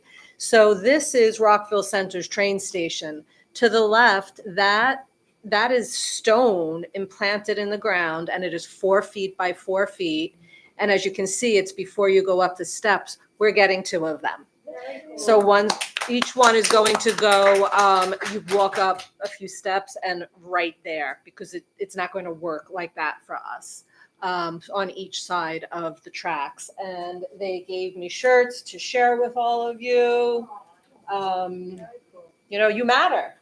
Everybody matters. I will say that I wear my shirt because I already got mine, and I wear it like 3 times a week, and it's incredible how many people actually comment on it. Yeah. Yes. Yeah. Everyone will wear it proudly. So they walked around Sayville train station, the crossings, all different places, and then came with me to Division, to Cherry, to Rollstone. They looked, they all agreed that something has to be done here. So they cannot afford to go the entire length of Sayville, but they see the problematic areas. So we're making progress. That's wonderful. That's good. So That's that's really that. So I have a wonderful. t-shirt for all of you. That's awesome. And I know when we looked into the research on it, it showed that even just, it was just seconds longer before somebody made a bad decision. If you just can connect that, or prolong it, that they're more likely to not follow through on a bad decision. Well, So- what John explained from all of his research is that sadly, those who do choose to do this often go to a train station and sit there quietly by themselves thinking about it. So having this here, I would imagine That's that's big. something similar on the fencing. So even if the we fencing ends, like right at the already end of the have fencing, signs right? on the fencings at the train Great, station, yeah. but they're going to also put not these signs, different signs up along the fences that they're putting up. That's That's fantastic. great. So, Amazing. Thank you, Kathy. And it's really just to go back to, we talked about this last September, and Yes. you made initial calls and it was like touch and go, and then finally to get something to happen is really exciting. So, yeah, these people care very much. yeah, that's awesome. All right. Okay. So the next thing on the agenda was Island Hills, and as Desmond pointed out, 4 of us attended the meeting on July 16th. Although we didn't all sit together, I caught the glimpse of at least 2 of you out of the corner of my eye. But a long meeting. It was, I think I got there at 5:30. I didn't get home till I think after 11:30. And I was going to share some things. So if you just want to either chime in or add, if you think there's anything that I missed, I just kind of wanted to give a recap. I think that we had a really good, transparent conversation last time. And, we were all on different levels of education when it came to the project. None of us can claim to be experts on it, but it is something that's going to affect our community. So the meeting that they had on July 16th was a planning board meeting. It wasn't a town of Islip meeting. So this wasn't a meeting where they were going to vote to approve or not approve the proposal project. Thank you. It was to the planning board meeting, and the planning board decided to have a presentation. And then what the planning board does is they vote like advisory, kind of like we just talked about our policy committee at the end, as to whether they were going to say that the project not if they don't approve it, but they suggest it can go through, or they want to say, no, we don't think that's a good idea. It doesn't prevent the project from going through, but they do have a lot of weight. They didn't get to that vote at the end, and I'll get to that in a minute. So Reckler Equities Partner, it's the same developer that put together or put forth the island project at Island Hills, formerly known as Gray Barn. Now it's called the South Bay Village. This is a new plan. It's a new application, and they have made some changes. I'm not going to be able to contrast very well from the old one to the new one. It's just the new one that matters at this point. So they are at 890 units total. 314 of them would be age restricted, 55 and older. That 314 would be broken down into 143 single-family homes, and only single-family homes are 55 and older. There's none that are not age restricted, and the rest of those, without doing the math, would be condos or duplexes or townhomes that would be for purchase. Of the rest, there'd be 576 apartments. Of the 576, 173 of them would be age restricted, 55 and older. And then there would be this 10% that's carved out for like workforce, which is where they're proposing some units for people with disabilities, or I think that's by law. So, but it was part of their proposal. When pushed why 55 and older, it was in response to the Connecticut School District and their concerns about if you make it all families or 2 and 3 bedroom apartments where families can move in, it would put stress on them in terms of their budget, because as mentioned last time, the zoning is for Connecticut. It also includes a sewer treatment plant and this new plan, which the last one did not, a fire substation, which wasn't included in the last plan. The meeting was live streamed. It was really well attended. There were 490 seats in that auditorium. It was standing room only. And at some point, I walked out to talk to someone, and I couldn't get back in because it was at capacity. And it wasn't until somebody left could you get back in. So it was well over 500 people that attended. There were 150 people who put in to speak. Around 100 spoke, and that was like 11 o'clock. They called like last call. So it was it. Now, I cannot say that it was all against the project. There were some people who were there in favor of the project for various reasons, but a very good majority, was speaking against or in concern of this project and the size of it. So things that are really important to take from it is that the planning board did not vote. It tabled its vote, so it didn't take a stance. And what it did is it opened a 30-day comment period, which started from the date of that meeting. So that was July 16th. So I believe it closed in and around August 15th, and they're looking for public comment. So if people didn't attend that meeting, that doesn't mean their voice can't be heard. They can go to the Town of Islip website. There they will find the live stream, which they can sit through all the hours of comments and hear what the community is saying. And they can watch the Reckler presentation, which was interesting. And then they can put in their comments. And obviously the number of people who comment is really the most important, that every voice gets heard that wants to be heard. And they can either email to the public hearing. It's called Public Hearing at Town of Islip, the commissioner, to the commissioner directly, or to our elected officials. And even after public comment is shut, you can still always voice your opinion to the commissioner and the elected officials. The next planning board meeting is on August 14th. Island Hills is not on that agenda, at least as we speak. So we're not expecting that to be when they decide whether to speak or not. It's probably not enough time. Well, it's probably outside of the 30, it's inside of the 30 days. So they have to wait till they get all the comments before they make any decisions. So that's where we are. This project, if it were to go forward, has a long way to go. So there'll be plenty of opportunity for people to voice their opinions. And I think it's really most important that people get educated and then learn what actions they can take. So I just wanted to give that. I thought it was important. We did all spend our time there, and our community does care. And I don't know how I can say enough that people need to get their voices heard and not just complain or worry about it. You actually can take a stance. Thanks for that recap. As Desmond said before, Kathy and he and I and Christine were all there. I really enjoyed going because when we discussed this at our whatever meeting we had, when we decided to write the letter, that was Mhm. kind of like urging people to go and get the information. I too had questions and was not fully informed. So I was there as a community member, but I was thinking with my board hat on, and really, and I'm sure there's other people have other comments, but the biggest thing I took away from it in protection of our district, a while back we had our security forum, and we weren't able to get, we didn't move forward with any security guards for whatever reasons. It didn't happen. And one of the things that we talked about was response time of the police, right? And with this addition of 1,500 cars, which is what they said with all of these new buildings, there would be an addition of 1,500 cars a day in Sayville, if I'm remembering correctly, Yep. Kathy and Desmond. I don't know if you remember that. Wow, Go ahead. You just his can't. numbers were Well, he was a little, Yeah, yeah, but it was Sketchy. way low. Sketchy. Yeah. Sketchy way at low. best. so, I'm going to go with the low ball. Yeah. 1,500, even as a low ball, is terrible to invade our tiny town with not a lot of big roads.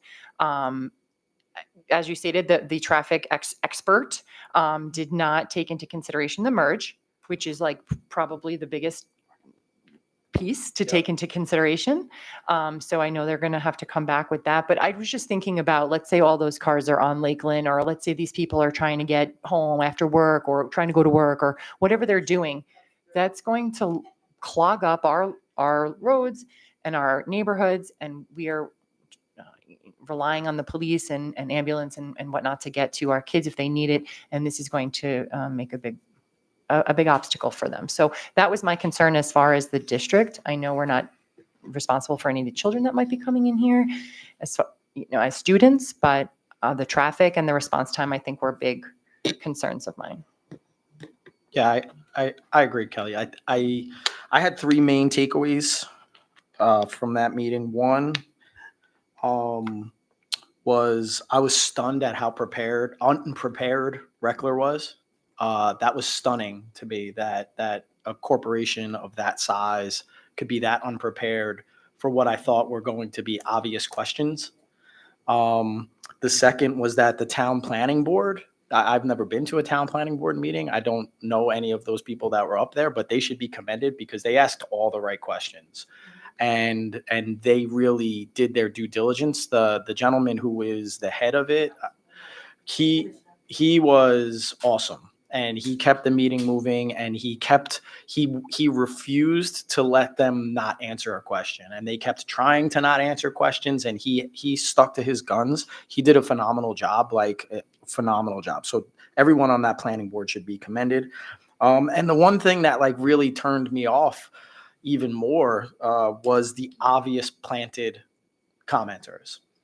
And I thought that was silly on their part. And I almost thought it was like a slap in our face of our intelligence as a community, that it was obvious that, there were people that were getting up there and speaking, and the beginning of their message was, well, I don't live in the town of Islip, but. And then they would come out in support of the project. I did find value in Sayville community members that I know who were for it, and they spoke beautifully and they made valid points. But I was really turned off by the obvious planted commenters that night. And those were the three big takeaways. But I really do think that the town board should be commended. I thought they did a great job that night. So those were my. Well, very impressive, and I learned a lot. I did sign up to ask a question, but unfortunately I couldn't wait. I don't know if they did call my name. Did anyone? I don't think they called your names, but I too was at the end and they didn't get. There was 100 people that signed up. Okay, so my question, I wanted to ask if school boundaries can legally be redefined.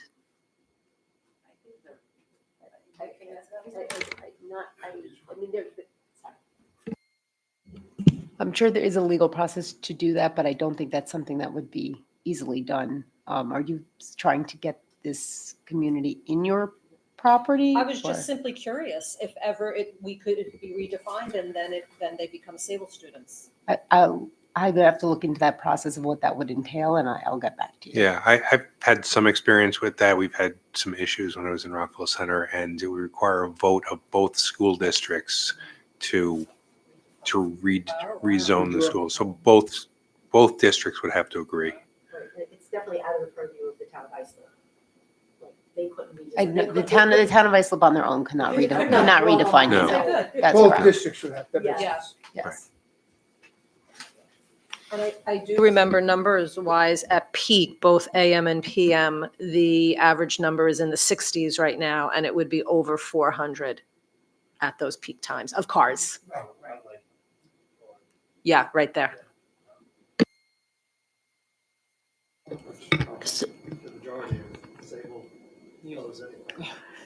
So I guess the next question is,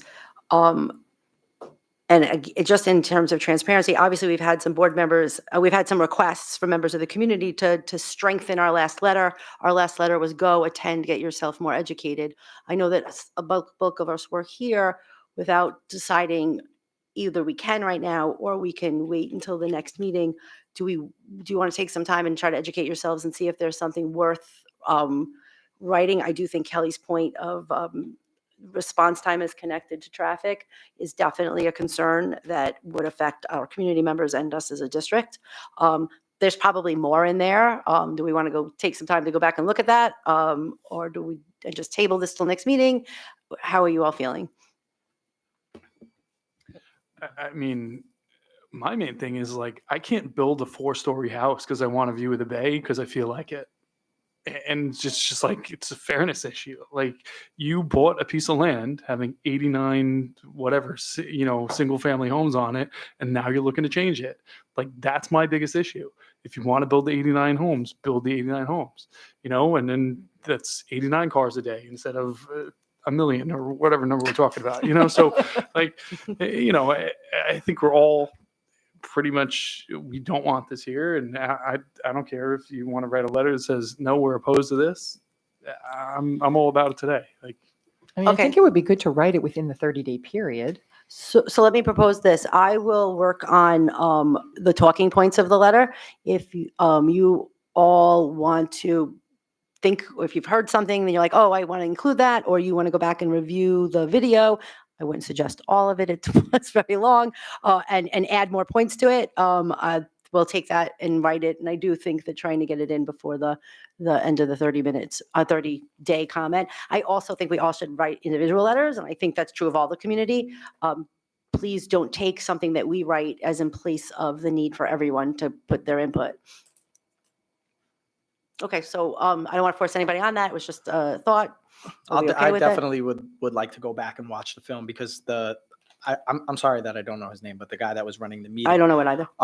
He brought up a lot of like legal points that you could put, like specific legal points that you could put in that they didn't have an answer for at that time. very Like when they said, did you include the ISLIP plan, the for preservation plan or something within your proposal? And he asked, that's the one he kept asking like 6 or 7 times, and they did not have an answer for that. And I think that is important because that's the environmental piece, right? The good news is that the presentation done by Reckler, although questions kind of got in the way, is only about 30 to 45 minutes. It's not all that long. You don't have to listen to the entire thing. All right, so let's leave it at that. Okay. If you have time to go back and look at it and you want to include other points, as long as we can agree on them, I think that we can pen a stronger letter than the just be educated. And let's be mindful of the 30-day. Yes, I'm very mindful of the 30-day. Yeah, we're not allowed to do that.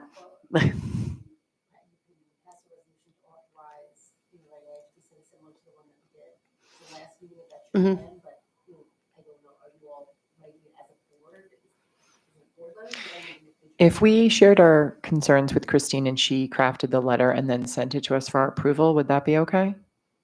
Yes, if you pass a resolution authorizing the sending of the letter, pending. Upon completion and agreement? Yeah, which is fine, you can do that. I just didn't know if the board itself is taking a position on this collectively, or if you guys are writing these individually. No, I think we're going to do both if we As an individual, we don't need a resolution, right? So everyone here is in agreement on the same side of that issue. Anyone not? Eh, I just want to make sure that you're deciding to take a position as important. I think the letter is going to voice our concerns about the project From a district point of view. from the church. Yes, yes. So I'll write down a resolution of just, the board authorizes the preparation and sending a letter to, who are you sending it to? To the town of Town Islip. of Islip The planning board. Okay, thank you. Okay, student email restrictions. Okay, I asked for this to be placed on the agenda for tonight. So today we did receive some information from our IT department.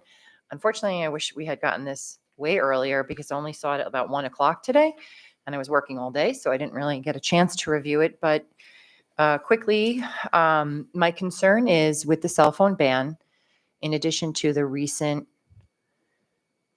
ban of emails coming from outside the district to our students, we are in a situation now where in certain situations, parents are unable to get in touch with their children in an emergency situation and vice versa. I want to state that I am in favor of the cell phone ban. I understand that it's important. I also want to state that I understand when we hired a new IT director, there were several problems in our district with our security measures. And I want to commend him for Mr. Cowder for doing a great job and basically locking that all down and improving our security almost immediately upon his arrival here. I do want to discuss the possibility of opening up. So I was at a PTA meeting a while back where a parent asked about, I can't remember what it was, but maybe it was like Simba or something. And they were saying like, oh, these students aren't getting their, what is it called? Like their applications for like something. And I remember someone at the meeting saying, we can whitelist that email so that it can make its way to the students. And I think they said that happens with colleges, something like that. I want to talk about whitelisting emails, maybe per student. I know this is probably going to take a long time. Per student, 1 or 2 emails from their parents so that they are able to communicate in the event of an emergency. Now, I want to give some examples of how this has affected just me, because I'm a parent of 2 high school kids right now, so I feel like that's why it's relevant. Several times, my children's coaches have changed their practice, bus time, or game time in the middle of the day. And they've sent out, before we got Student Square, Parent Square. Now, I don't know how the kids are able to check Student Square from their Chromebooks if they are, but in the past, they wouldn't get that information. And I would email them and say, hey, bud, your game was moved. You need to come home and get your gear because now it's at 4 instead of 6 or whatever. Several times I'm stuck in a meeting. I can't come and pick up my kids when they expected me to be there to pick them up. I send them an email. You need to get a ride home. Okay. Now, I don't think that's a big deal. I did read through this quickly, and some of the points here, I'm just going to, again, I didn't get a chance to read it, but under the number 1, prioritizing student safety and digital well-being, one statement I read was an open email system can expose students. I did hear in that PTA meeting that they can whitelist certain emails. So I want to know what is different between those emails and parent emails. Wait, let me just go through it. They talk about Google. Maybe, again, I'm not an IT person, but maybe a parent would be required to have a Google account to contact their child. Another thing, under 2, Section B, minimizing non-essential traffic reduces the noise in student inboxes. I gotta be honest, I don't think any parent is blowing up their kids' email inboxes to like chat about, what they're gonna have for dinner. I think this would obviously be used for something important. Another thing, under C, promoting academic use. It says encouraging responsible and purposeful digital communication habits. That's exactly what that would do. Encouraging responsibility for students to be able to check their email and shift on the fly if they need to change their schedule. We do that as adults every day in work and our jobs and our lives, and I feel like this would just be an extension of improving that habit. Responsible resource management and system security requires significant resources and continuous security vigilance. Aren't we already doing that? Efficient monitoring support. Is the district saying they want to monitor these emails? I don't understand that part, so maybe somebody can answer that for me. And then the last part, I didn't get to even read this last page, but something about requirements of the school district, as at this time, there are no known platforms which meet the requirements of the school district. I'd like some more information on that. Can I just add before? So we did get this at 1:00, right? So, but I was able to read through it. And the first takeaway that I took from it is the title is Rationale for Restricting External Email Communication, but there's really not a lot of rationale in there. That was number one. Number two, I did reach out to some tech people in other districts because I had the same idea that you had. I was thinking maybe if they could have what's akin to like a digital emergency card. Like I know, every kid fills out the emergency card where they were allowed to have, because I know that they're trying to allow the EDUs. So for kids that are trying to reach out to colleges, but if they had like a digital, some sort of digital emergency card where it's like 1 to 2 email addresses that they're allowed to email from within the Sayville domain, they both said the same thing. They both said, I've never heard of it, but they think that it could work. So I don't even know if it's feasible, but I do think it's a great idea and worth looking into. And then part of that also is I know that some parents like to be high school kids are now reaching out to college coaches. They're reaching out to schools that they're interested in attending, and the parents like to be CC'd on that. They're now blocked. So they like to be CC'd on any communications that they're having for colleges as they're trying to reach out and things like that.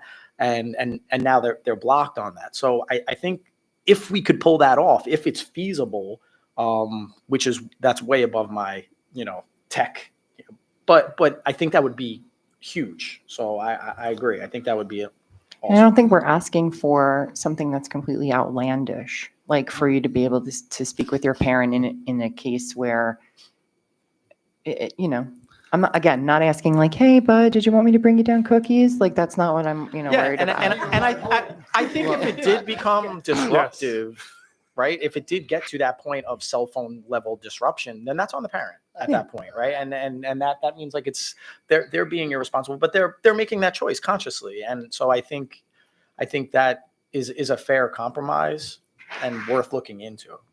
What are most districts do? Yeah, I could. That's my question. What do you need to say? I mean, I'm going It's not. to venture a guess here. I think we've been way more liberal and had far fewer safeguards and guardrails on communication from our emails in other districts. Yeah, I don't think, I know Chris is like super seasoned. He was in a great district, 2 great districts before. And I think he was like, whoa, I can't believe that there's none of these controls in place. But I think what we're coming up against now, which is, we need guardrails to make sure aren't bad actors exploiting our kids and now have a window. But there's valid reasons to communicate with your family, with college coaches, with people you're doing research with colleges you're applying to. Like, we have to have clear processes so that kids don't lose out on really important life-changing opportunities for them. So let me speak to some of this, because there's no intent to keep people from communicating from their families.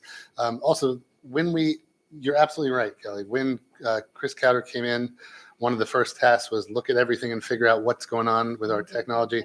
And he did a phenomenal job, and he still is doing a phenomenal job. This was created and this was put in place prior to the cell phone ban. So even though it actually has nothing to do with the cell phone ban, but because of the cell phone ban, it exacerbates the situation.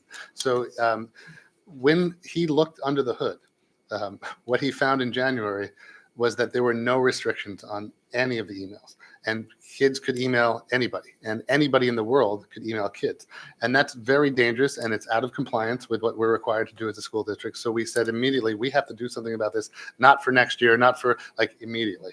And so the move was with these 5 bullets, which are legitimate if you separate out the cell phone issue, to say, no, middle school kids should not be able to go on a gaming site email somebody, talk to somebody, and then all of a sudden have a 62-year-old friend who's now emailing them and sending them links to things. Like, it just shouldn't be that way.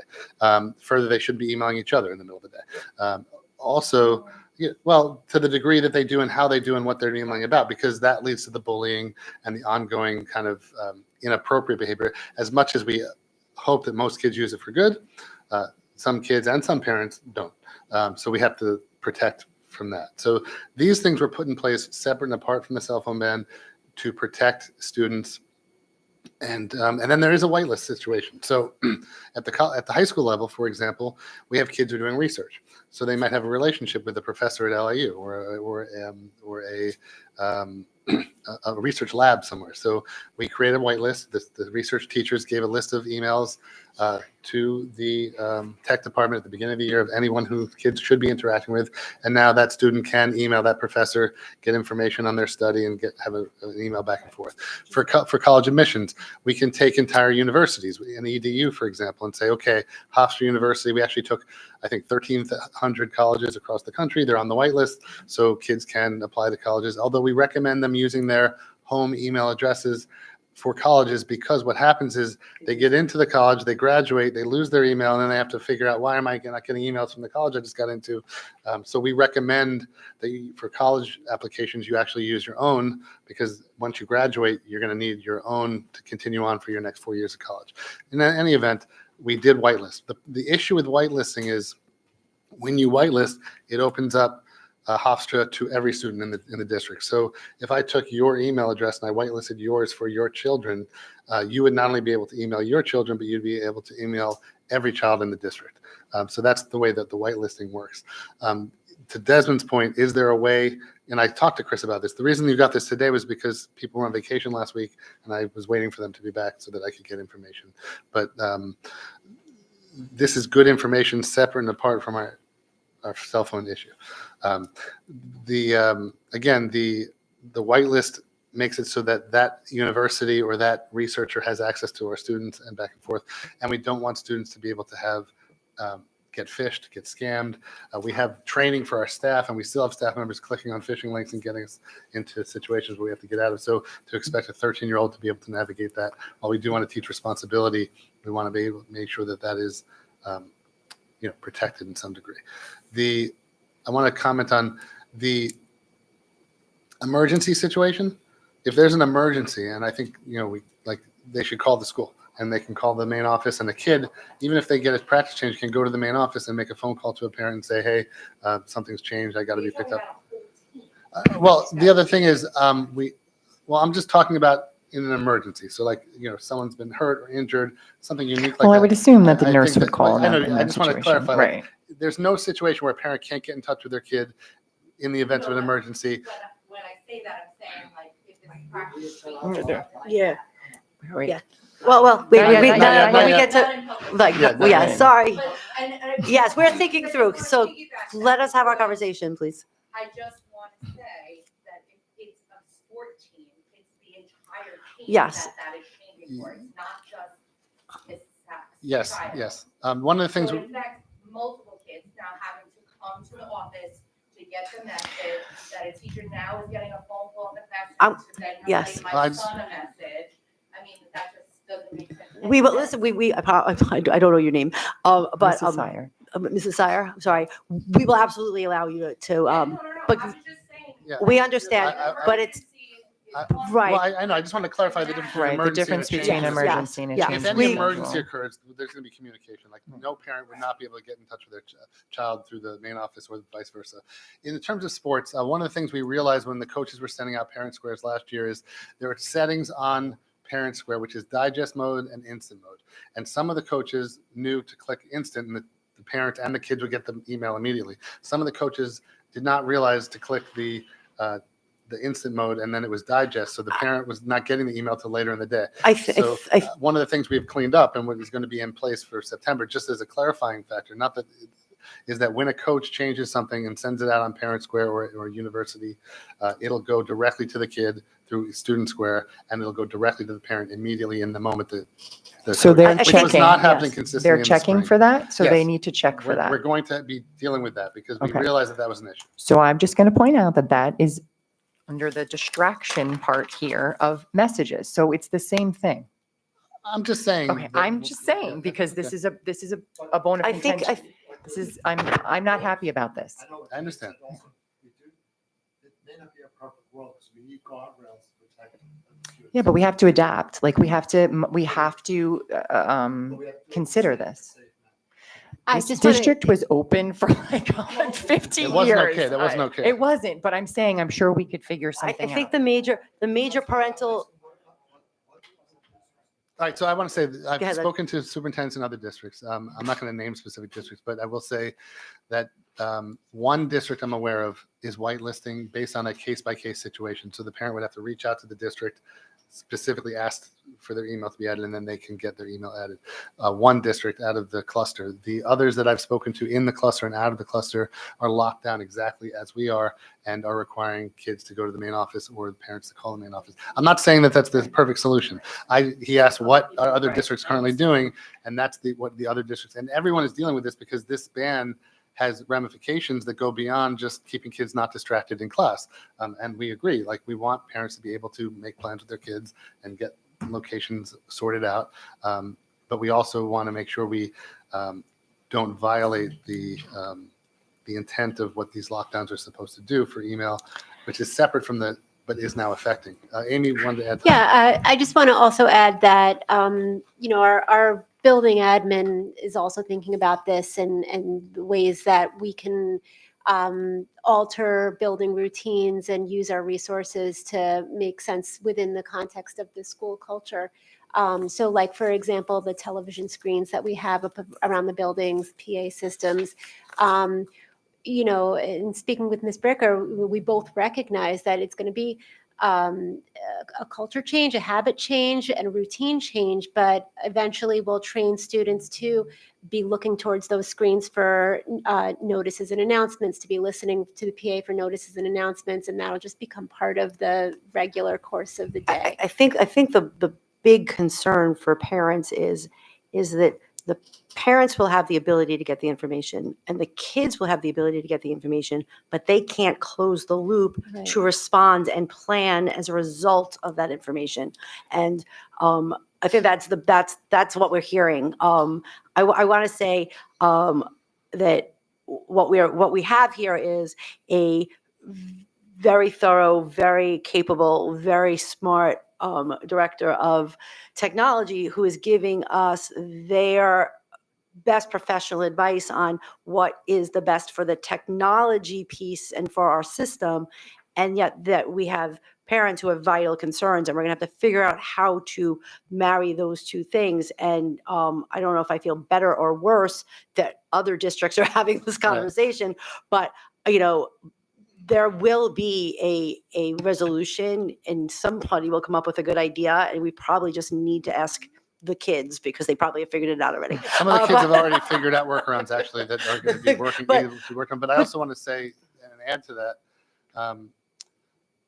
to Desmond's point, like technology directors, like I talked to Chris Catter today about this, and I said, is there a way to make it so that you could only open the email, like if one parent wants to talk one email to their kid and not to all kids? Because there are situations where a parent might feel that child is bullying my kid, I'm going to start emailing that child and threatening them, and we can't allow that. No. So like we have to make sure we have safeguards in place. So I would, if we could do something to what Desmond said, where a parent could email their child directly, but not have access to email all kids. That's When what I I'm spoke to saying. Chris Catter about that, he said to similar to what Desmond said is anything is possible in technology, but you'd have to build that out.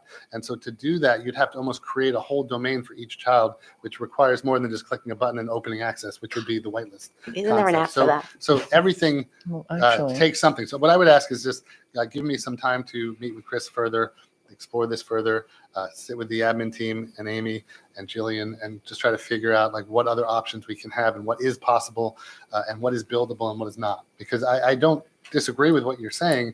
I'm just pointing out this was created before the cell phone ban, and the reason I and you know understand that, that. Yeah, I and know then the that. cell phone ban came in, and now it's complicating things. And this is the kind of thing, similarly, that when school opens, we're going to figure out a lot of things that aren't working with lockers or with this or that, and we're going to have to adjust. So I do think one of the things we were very specific about this morning when I met with Mr. Cowder was The utilization of Power School or Parent Square and Student Square, and making sure coaches are aware that they can't click the digest button. They have to click the instant button, because that's what the issue was in the spring, that we found out when it was too late. The parents weren't getting them until 6 o'clock at night when they were sent at 2 o'clock in the afternoon. Right. And kids weren't getting them either. But I also agree with Christine's point. Parents will know, kids will know if we fix that, but closing the loop is is another factor. Mark, my thing is like, I think, I'm sure there's a way to do this where they can import the contact info or emails that are listed in Infinite Campus, and we could whitelist them. Because like, I hear your concern, but like, that's like one person out of 1,000, and like, we just blacklist them. Like, all right, you've abused this, like now you're out. Like, That might I be the think- second discussion in the policy committee. Right. Or right. is there- like, I think you're right. What about I think what that's- about communicating through an app instead? Like Infinite Campus, is But, there, now you don't have a cell phone, so now you're looking at like a well, you can that's have what the the kids app on have to your do to phone, look app at on your- Student right, app Square. on the That's what they have to do computer. for Student Square. Is there the possibility? They have to look on their Chromebooks for that. Sorry. The student's email account, could it be a shared email account with the parent? I'd have to look into that with Yeah. Mr. All Cowdery. right, so they access one log in. And they both, this way also. then That's you a good have- idea, you have Tom. Parental supervision over the. You can read their email. You could write yourself an email and then the parent could read it. I will look into all of this and I will find out. I just have, so if I'm I, telling you this, I will tell you this. No matter what policies you create, kids find a way to work around it. So they've already solved this probably before we even fix it. But I'm not saying we have to wait for them, but they're laughing at us because I already know a couple strategies they're using, and something similar to what you described is easily a workaround. But however, let me talk to Mr. Cowder, figure out what can be, we understand. I the want to policy. say thank you We're- for looking into it. I want to say thank you to Chris Cowder because I know he's doing an amazing job. Amy, I want to say thank you for talking to Mrs. Bricker about getting the announcements up. I just think there's like a second level of that. and maybe Parent Square, I know Parent Square doesn't have like a direct parent to student. Right. Maybe But that's the I update. know No, we like, asked, it doesn't. yeah, Yeah, right. But that's a third party vendor that would then have to be. paid for. approved for data privacy. Right, laws. exactly, right. And all the Yeah. things in here about the 2D law and everything has to be complied with, right? I think that it's obvious we're not the only ones having this conversation. And there's going to be a resolution because there's no way you can tell a community of parents that they can't communicate with their kids. That was never the purpose of the cell phone law. Nor our desire. Right, exactly. So to be continued, but I thank you all for your input. And yes, we'll keep working on it, right, as a group until we find a resolution that works. Okay, Board of Education retreat. I passed something out to you. I am sorry this is so late, but after 3 weeks of trying to get in touch with people at NISBA, I finally spoke to someone today at 2:00. So we have been talking about a board retreat. Topics I think have been out there. So this is just a proposal draft to start, conversation. I really think that unless you find something that you don't want to speak about or you don't think is appropriate that we can that we need to change. This is, I think a pretty good agenda. So just so the way envisioning the day is that the team, the Dr. Ferris and the cabinet will meet with us in the morning from 9 to 11. That's when we will do a little team building activity, icebreaker sort of thing, get to know each other. Because so many of us are new and don't really have, gelled relationships yet. And then a goal setting for the 25-26 school year, because obviously we want to start off on the same page, look at where we're coming from, look at where we want to go, see what needs to be adjusted. Then spending the rest of the time, 11 to 3, on just boards, norms, and best practices. And we know we want to dig some time into effective meetings, making these meetings not only more efficient, but more structured, and perhaps separating back into the prior way of a business meeting followed by a workshop meeting or vice versa. Best ways to communicate, social media, and then, we can go on to board operations. So again, just a proposal that retreat is scheduled for August 11th. I finally did make contact with somebody in NISBA who I can now pick up the phone and change this agenda, so it will not be as long as a process as it was to get it in motion. So I'm open, welcome, would love to hear your, one part that I missed is that NISBA will send us, actually, they did already, I just needed your permission to share before we move forward, a survey. It's an anonymous survey that will just go to us. So we can put in, I didn't look at the survey, but answer any of the questions, put in any concerns, and it will not be, it'll be anonymous. So they'll just use it to help focus our conversations and make sure that everyone's concerns are addressed and that we're getting out of it what we need.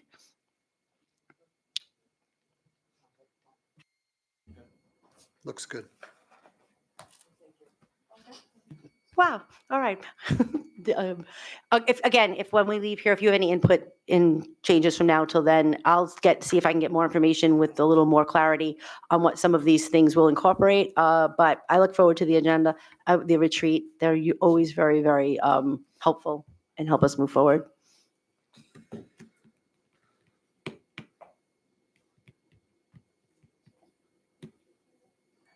Okay. Are there any concerns for the claims audit report? Questions? Nope. All right. It's getting late. Okay. Anybody for public comment? Yes. Let me read the. Do you know it? All right. Know it. And I'm sorry to have cut you off. I just wanted us to follow our protocols. Thank you. Like the loop, like while they get the information, we get the information. We're not able to clarify who's picking up, who's driving to what field.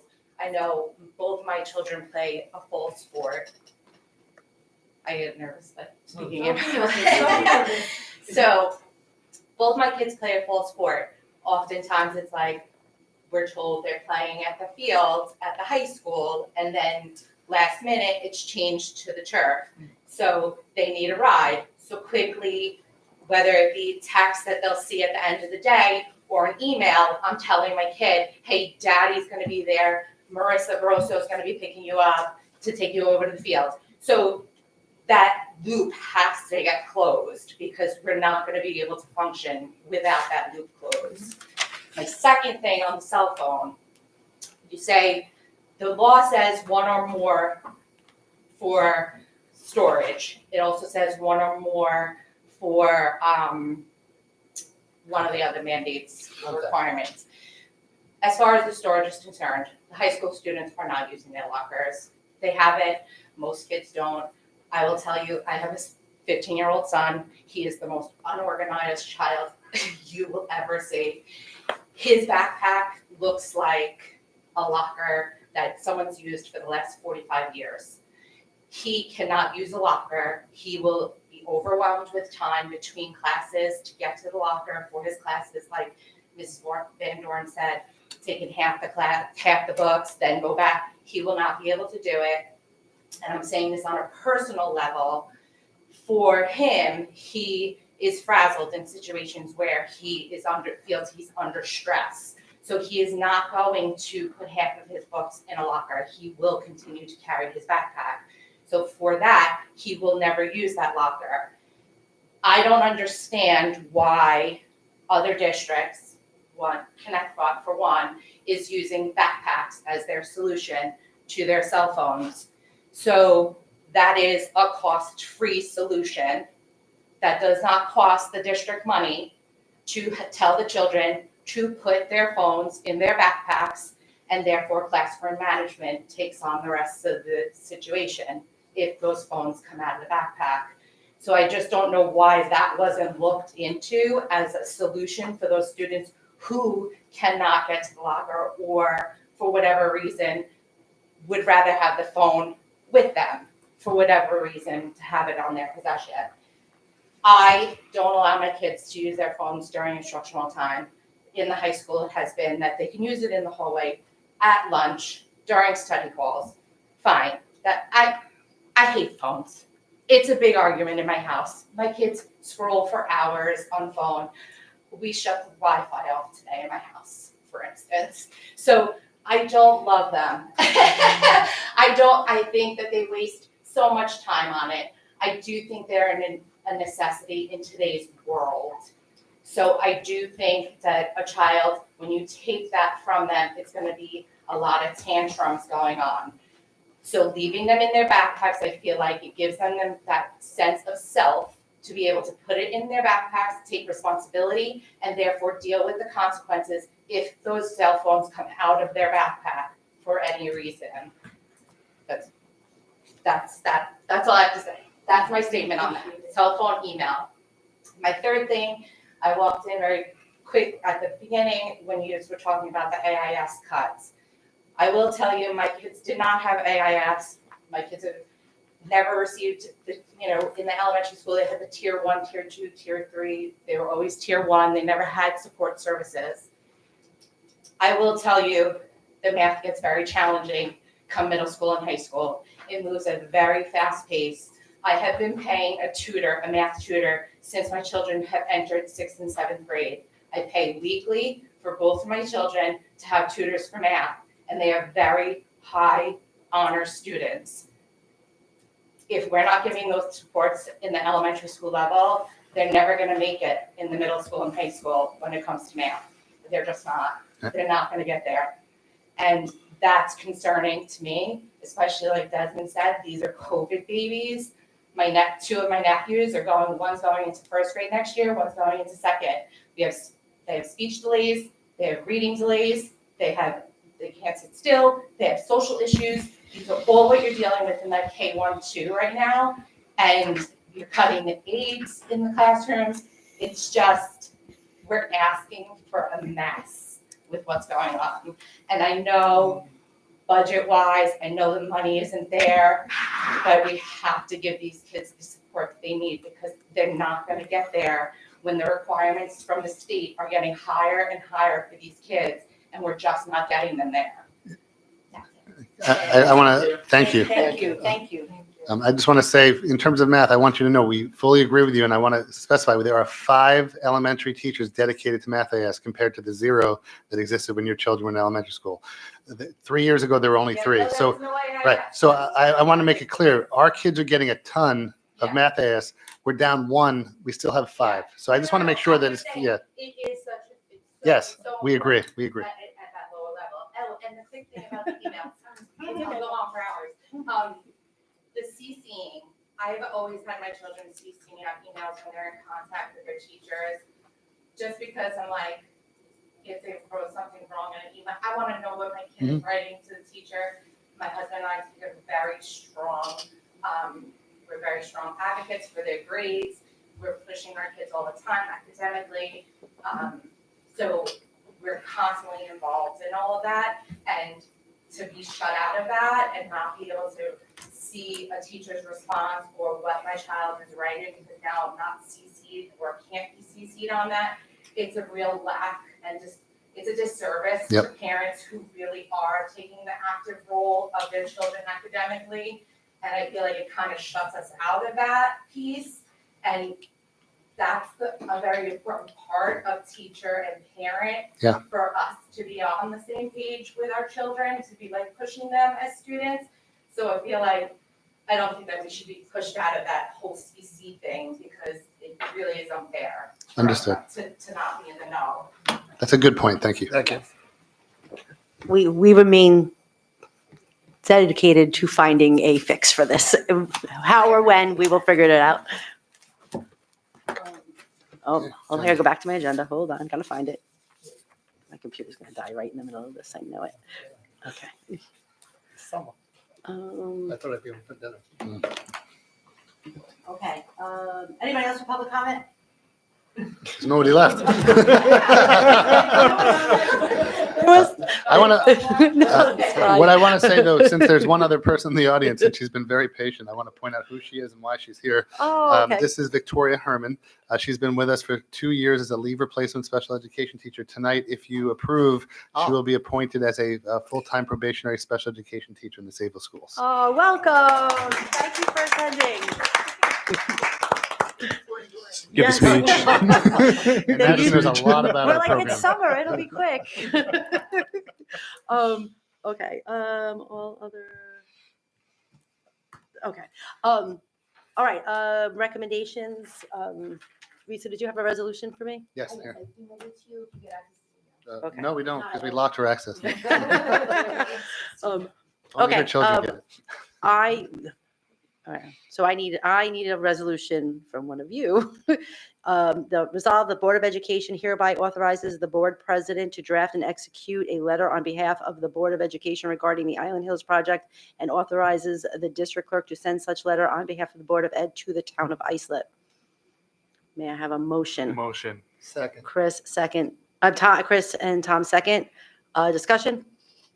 We'll see it right before you send it. No, of course, of course you will. No, absolutely. I do just want to just really briefly, as you go through, remember we're writing this from the lens of the board, and that means it's things that may affect us as a district. You obviously can write whatever you want as a community member, and I encourage that. But just remember, whatever arguments that we put forth need to be relevant. So I just think it's important. Okay. Any other discussion? All right, all in favor? Great, I thank you. All right, going through, all right, gonna take a motion for 601 to 701. Motion, second, Kelly, Tom, any discussion? All in favor? All right, motion passes. 801 to 811. Motion, Motion. Tom, Kelly, second. Any discussion? Yeah, Go ahead. I just, and maybe this is just because like I'm a nerd and I do these things, but we're missing the detailed revenue status report that is always in the business meetings. It's usually right after the treasurer's report. That's the only reason why, because I those are usually the first two things that I read. Is there a reason why that one's not on there? We'll have to look into that and get back to you. All right. Good question. That was discussion. Did anyone have anything else? No? All in favor? Oh, sorry, Chris. Sorry. Oh, I just wanted to talk about the 816. We didn't Okay. get that We're one. not up there yet. I'm sorry. I was Yep. scanning through and I missed No, the no, that's memo, good. so- We're up to 811 right now. Okay.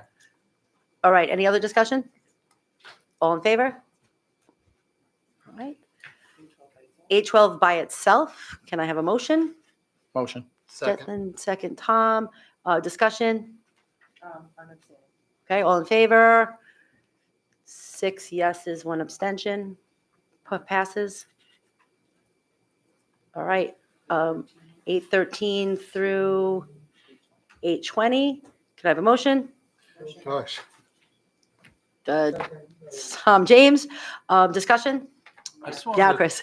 Yeah, no. So I just wanted to talk about the right risk management because I was looking at that agreement, and I think it was like for $28,000 or so for the, I guess, retainer fee to deal with the workman's compensation for the year. So, I mean, just again, I'm new at this, but it just seemed like a large amount if we only had like 1 claim that year, or 2 claims, or 3 claims for, you know. So I actually wanted to pick Robert's brain, and is that pretty standard practice across most districts? You just have that retainer and you see where it falls throughout the year? Try again. There you go. Yeah, it is standard practice, and that's kind of the going rate for the different management firms that manage the workers' comp programs. And it's rare that you would only have 1 claim. We usually get many claims each year. Gotcha. Okay. Okay. I was gonna just to make a comment about 820 on the Merrill Mason Scholarship. Yeah, I'm gonna read it. Actually, it says, whereas the Captain Merrill Mason and Graham Mason Memorial Fund was established on April 14, 2004. Now be resolved, the board acknowledges and accepts an additional scholarship donation in the amount of $20,000. So to be awarded in accordance with the conditions of the fund. That's a lot of money. Yeah, it That's is. the biggest scholarship that's given to a Sayville student. Merrill Mason was a pilot in Vietnam. He grew up 3 houses from my street. His brother passed away before his dad predeceased him, and they created this fund with the sale of the home, and they just continue to help generations of kids. It's just it blows me away. I mean, that's $20,000 to a kid. Is there, that is, I was reading that too, and I was trying to get more information on it. Like, is it for kids going into the service, or what is the scholarship specifically for? I think it's high character is the way that I think my memory of the criteria for the scholarship. But if you go to the end, you know, where, like Hamilton Street, all those blocks, there's actually a historical marker there. And there's the thing about Earl Mason, and they actually named the island in the middle of Browns River after him. Yeah, I've talked to a lot of people that went to school with him. They said he was just such a gentleman. You know what I mean? And it was just an accident. You know, it was actually, I don't know if it was training or a routine takeoff. He was killed. You know, it was just one of those things, but that's just some legacy. I know we're missing Jillian tonight, but maybe through guidance, she might have a better idea of what the criteria are. No, I just thought it was great. Yeah, That's one of the awesome things I that they think was donated that money. unbelievable is that we had over $100,000 in scholarships given out. I think it was almost $600,000, if I remember the number, at the senior awards night last spring. And it's just an unbelievable amount of scholarship money going to seniors graduating. And it's just a testament to the community and the type of commitment to our kids that people have. It's just unbelievable. Yeah, and while we're thanking people, I think that's awesome. The athletic, 817, the Sayville Athletic Foundation, donating that money again for the wall, almost $40,000. It's awesome. Great for them. There's no lack of generosity in this community. Yeah. Absolutely. All right. Any other discussion? No? All in favor? Motion passes. 901 to 902. Need a motion? Motion. Desmond, second Kelly. Discussion? Sorry. Go ahead. I just had one question. It seems like some of these things are repeated. Is there a reason, like, for example, like the phys ed teacher, the Yes. Lincoln, like, is there has Yes. So Okay. in the last agenda, her name was spelled wrong. So in order Okay. for payroll to process properly, it has to be spelled properly. Okay, all right. So yes, that's a double. Yes. Any other discussion? None. Okay. All in favor? Motion carries. 903 by itself. Need a motion? Motion. All right. Tom, second. Somebody second. Oh, sorry. I think Thank you, Tom Kathy. second, yeah. Kathy's been quiet. Let's get her. Discussion? All right. All in favor? 6 yeses, 1 abstention. All right. 10:01 to 10. Excuse me? Is that why it's in red? 10:01 to 10:01 to 10.01 to 10.03. I need a motion. Motion. That was Desmond and Tom. Discussion? All in favor? Motion carries. All right, upcoming dates. Can't believe we're halfway through the summer. August 26th is our next Board of Education meeting at 5:30.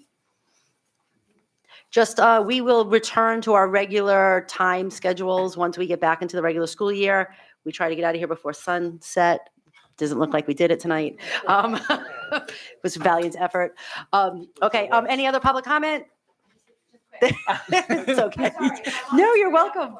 The cell phone ban also says something about medical, if you have an IEP or a 504. How are we distinguishing that from other students when the child pulls out their phone with keeping confidentiality between staff and teachers I also, and students? am I like, can I piggyback off what she, she brings up a good point. Something that I had a discussion with somebody is if a kid has a 504 or has an IEP or has, let's just say, like some sort of condition like anxiety or something like that, and they are allowed to bring their phone and they, then take that phone out, they're inevitably going to be targeted, for lack of a better word, and which then thus brings on more anxiety and more things. So it's actually a really valid point. Like because if the kids know that kids with IEPs and things like that, and that's supposed to be confidential information, then the second they pull out their phone, they're immediately outed as having an IEP. Right. So So I wanted to say, it's not simply like, oh, I have an IEP, so therefore I will whip out my phone No, whenever I want. yeah, no, I know There that. there should be a specific, what they Right, should yeah, do is right. they should come up with an action plan of how it will be used, Like when it maybe I will go be to used. guidance or I go to the guidance office, I go to the nurse, or I go to the main office. But it wouldn't be, unless it's a very unique case, like, hey, whip out your phone whenever you want. And then people say, hey, why does that kid? Oh, he must be special ed. So Yeah, there right. definitely has to be a So way. the reason why I brought it up is because not all staff and teachers are privy to a student having an IEP or a 504. It's really just who's working with them in education. Correct. Right. So if they are somewhere where there's another staff, where say it's their area that they're allowed, Right. that they're now breaching like their own confidentiality of their 504 IEP. And that's why any kid who has a situation should have a plan that they follow that, doesn't put that in that situation, right? So, but it's a good, valid point, but I think there has to be thoughtfulness in terms of almost like a behavior plan. If you have some need, just like a diabetic student has a need to do some things and take care of some business, no one's business, right? Yeah, exactly. Exactly. Yes. I think kids are also very accepting. Like they know, like you know the kid that's getting a time and a half. You know the kid that's getting directions read. Like and they're 100%. Like especially if they're not your students, right? I hear what you're saying. The security guard Right. doesn't necessarily know that his child has a 504 and is allowed to use their phone. Sure. Again, I just want to say this is one of those things that's going to have some bumps in the road at the beginning, and I totally trust our administrators to help the teachers navigate through this. And the goal of the cell phone was to take the onus and the control piece away from the teacher, so that it wasn't a battle they were fighting. So let's yes, it's not a perfect law. That's for sure. So yeah, we'll work it through, and those are good points. And we're gonna hit so many more bumps in the road that we have to work through. Do we have like when like a lot of that officialness, like in emails and closing the loops and all that stuff that has been raised tonight in a question, would have like a resolution for an answer at least to? Yeah, before school starts, principals will be sending out email notifications. We have workshops with some principals on August 13th and 14th. So whatever we're doing, we're going to have clear guidelines and discussion And you going said out to there's parents. no way through parents where to communicate. Not at this time. You can communicate to the teacher, but you can't communicate to the parent. Yeah. That's in the next version. My prediction. It's an update. The next update. Yes. Yeah. So yes, your points are very well taken, and I think you understand that we're with you. We're going to do what we can, and there may be some frustration as to limitations that we have, but we'll work through them through time. Okay. I'm going to ask for a motion to adjourn. Executive session for the purpose of legal counsel. Motion. I forgot discussion. You guys beat me to it. But yes, all in favor, motion carries. All right. Good night. Good night. Thank you, ladies, for congratulations.